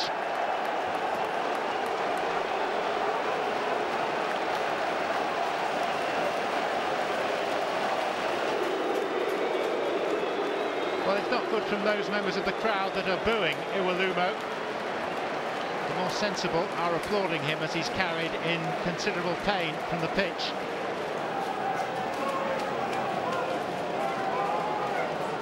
Carr over it. Just over a minute to play in the first half. It's on by Jaidi, hesitation, and Jerome! Birmingham have bundled it in. Jerome, the goal scorer, looks mystified himself. But the 10 men have scored, and despite the sending off of Lee Carsley, the leaders Wolves are going to go in here behind. Curious goal, one that was eminently preventable from a Wolves standpoint. Foley. Oh, Wolves player took a tumble. It was Vokes. It's appealingly at the referee. Stared straight back at him. Here's O'Connor at the other end, and O'Connor round the goalkeeper. O'Connor can make it too! And the 10 men of Birmingham lead the league leaders by 2 goals to 0.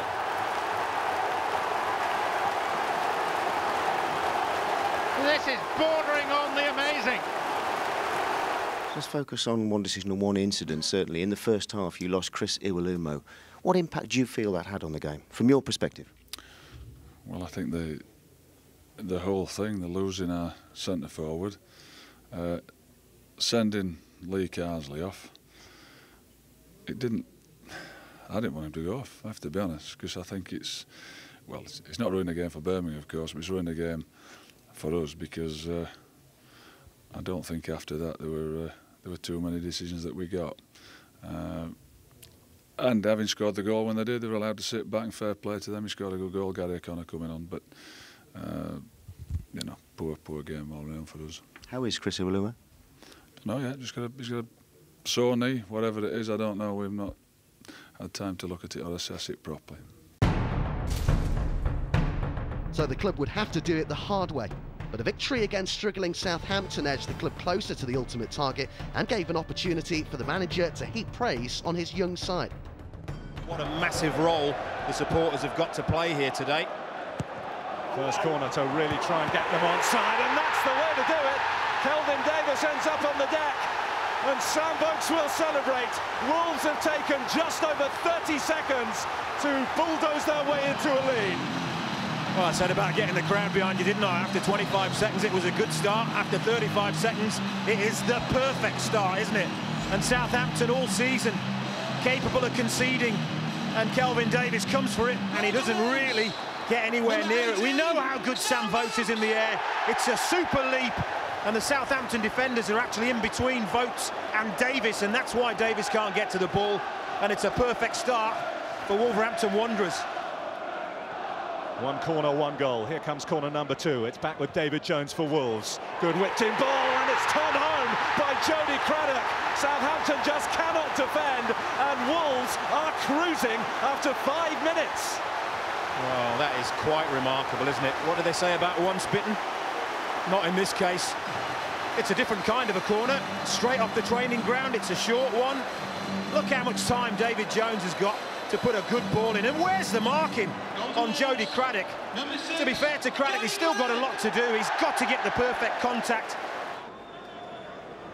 Southampton, everyone back to man the defences. It's Jones, it's slid into Foley, it's neat. It's dealt with by Southampton. Challenge comes in. The referee's going to give a penalty there against Marek Saganovsky. Well, that's interesting. He's not complaining. It seemed to me as if David Edwards went over really, really easily, I have to say, first impressions, but Saganovsky not complaining. It's a very, very well worked free kick. As it's played here, watch Foley at the top of your screen burst forward, and actually he'll be disappointed in the ball he plays in, but as it comes out, David Edwards first to react. There's a left foot swing from Saganovsky, and he doesn't get the ball. The referee's got it right. David Jones, who last goal this season came against Southampton, will take on Davis and score in emphatic style. That's 3-0 for Wolves. Surely no way back for Southampton. 3 goals which should give them 3 giant points in the push for the Premier League. 4 games left now, Mick. You're very close. How confident are you can finish the job? Well, I'm more confident today than I was on August the 11th when it started. So I'm not suggesting that it's cut and dried, but when we had 46 to play and we were starting with zilch, I think 4 to play and the points that we've got and the lead that we've got should leave us feeling a little bit more confident. There's still work to be done. It's too early to say it's yours to throw away? Of course, we want to go and win it, you know. We're looking at, well, Reading and Sheffield United have just started, but I'm looking at Birmingham. They're the ones, they beat us, they're chasing us. All we can do is win our games. We've done that today, so why bother upsetting me and everybody else by asking me about anything else? We've won. Let's get on with it. Eh? We've done. Enjoy this one, and we'll get on to Derby on Monday. 4 games remained, and a home tie with Derby would prove an incredible game, with Wolves coming from 2-1 down to clinch all 3 points with a double from inform Andy Keogh.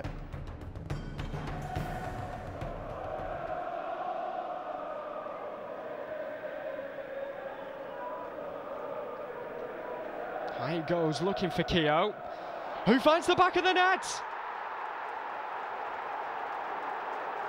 Well, how about that? Launched up towards him on his own. Just a little nudge to end up making the ball fall into his path, and it's a fine finish.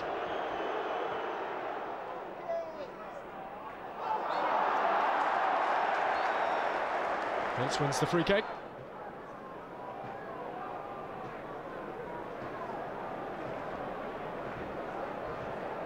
Four in the wall for Hennessy. Casimir Jack over this and scores!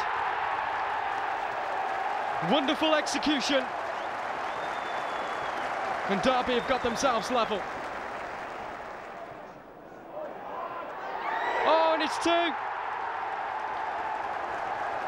Stojovski's turned it around here, and Derby lead for the first time. Jones.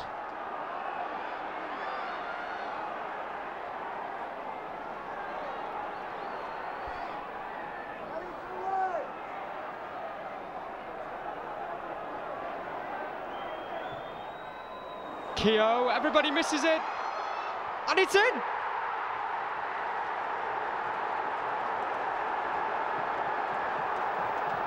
"15 minutes to go. Matt Jarvis makes it 2-2.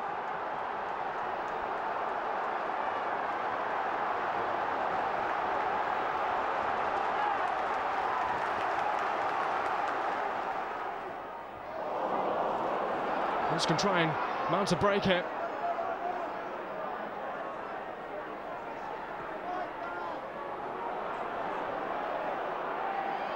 Plenty of men in the centre, waiting for it. Keogh's one of them, and they've turned it around.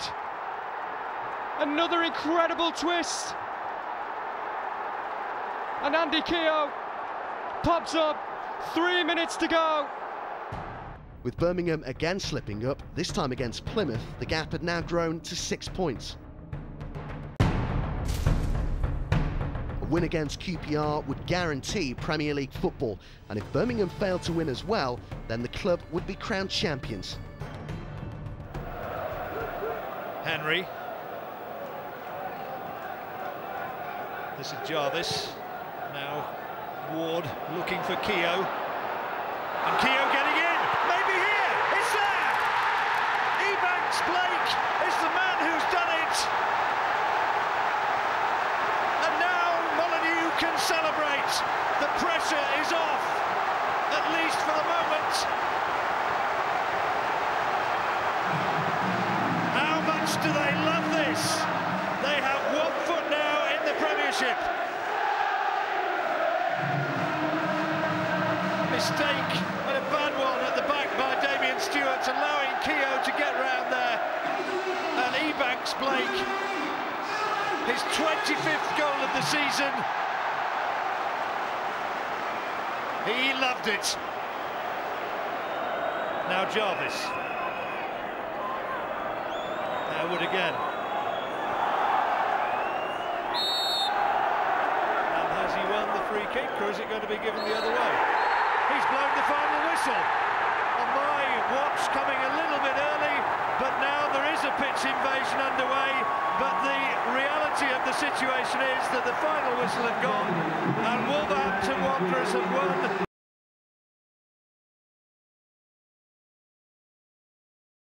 Courtesy of that goal from Sylvan Ebanks Blake, and Wolverhampton are promoted. And look at the scenes. The delirious supporters tell you exactly what it means to them. This city craves and demands Premiership football, and they are back. What a day and what a season. Premier League football had been guaranteed with 2 games to go. 1 more point would seal the Championship trophy and become second-tier champions for only the 3rd time in the club's history.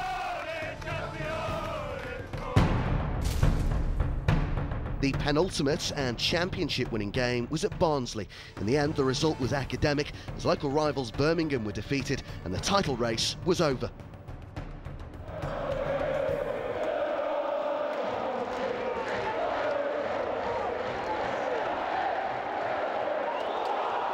Bogdanovic has to get his shot away. Falls for Macken, good save. Macken again. Barnsley lead at Oakwell. John Macken at the 2nd attempt. Bogdanovic's effort scuffed, falling to Macken.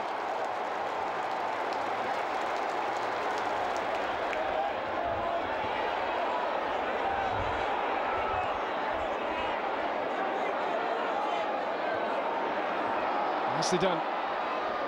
What can they get of this, Wolves? It's silky stuff from Jarvis. Here's Reed, scores!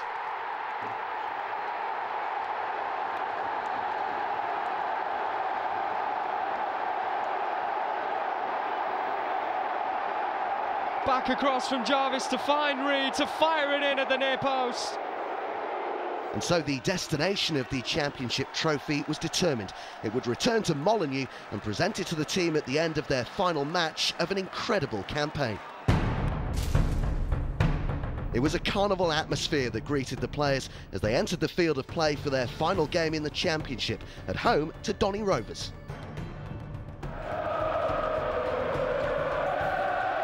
Henry.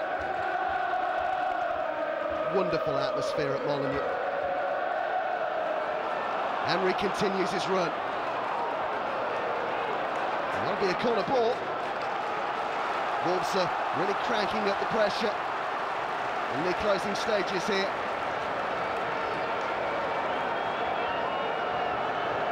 Henry goes short to Ward. Time to pick out a cross and pick out Richard Stearman. Wolves lead it, added on time. And it's Richard Stearman's first goal for the club. A really well-placed header. And it's a group hug, and even Wayne Hennessy's got involved.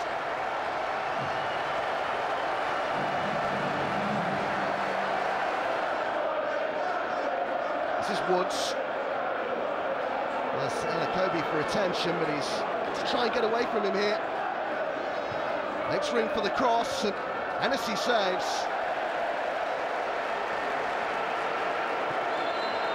There's the perfect end to the perfect season. The champions going out in style here. So the season ended on a high with a last-minute winner for Richard Stearman. 90 points was a monumental points haul for the season, and all that remained was to hand out the awards.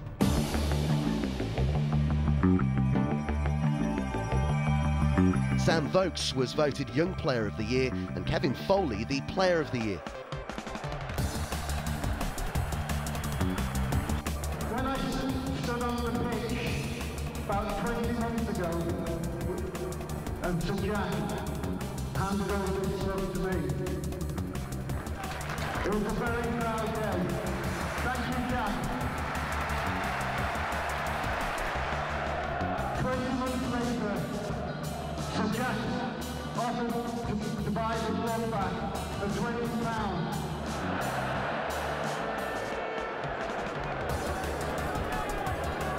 £20 million pounds of buy back now.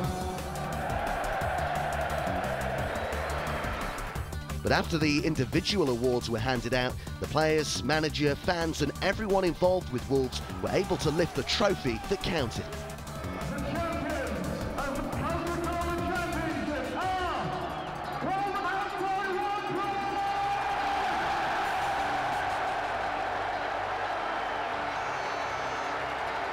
It was a team effort that saw the trophy and Premier League football return to Molineux.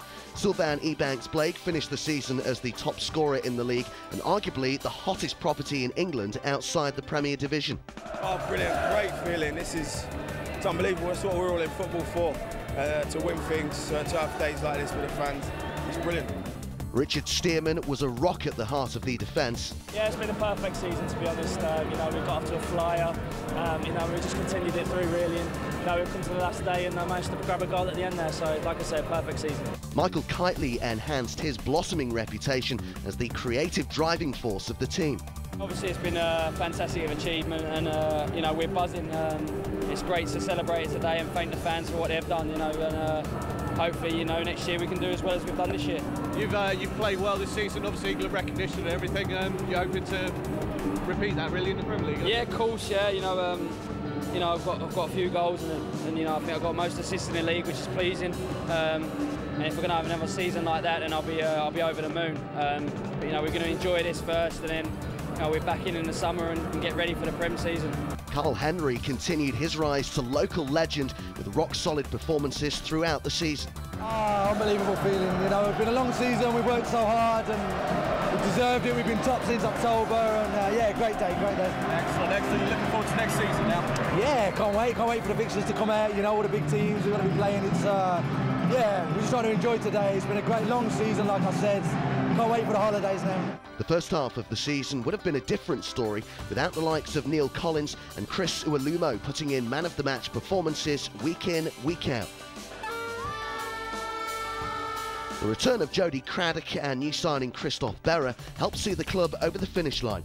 Yeah, what a way to finish it with a win. Boys have been tremendous, every single one of them, you know. What can I say? Amazing. It must be a proud moment to lift that trophy. Yeah, definitely, yeah. One of my proudest of my career. And in Sam Vokes and Kevin Foley, they had great young players that would only improve season on season. It was a full team effort and a squad with all the ingredients to make an impression on the Premier League. They will enter the new decade back where they belong, amongst the elite of English football.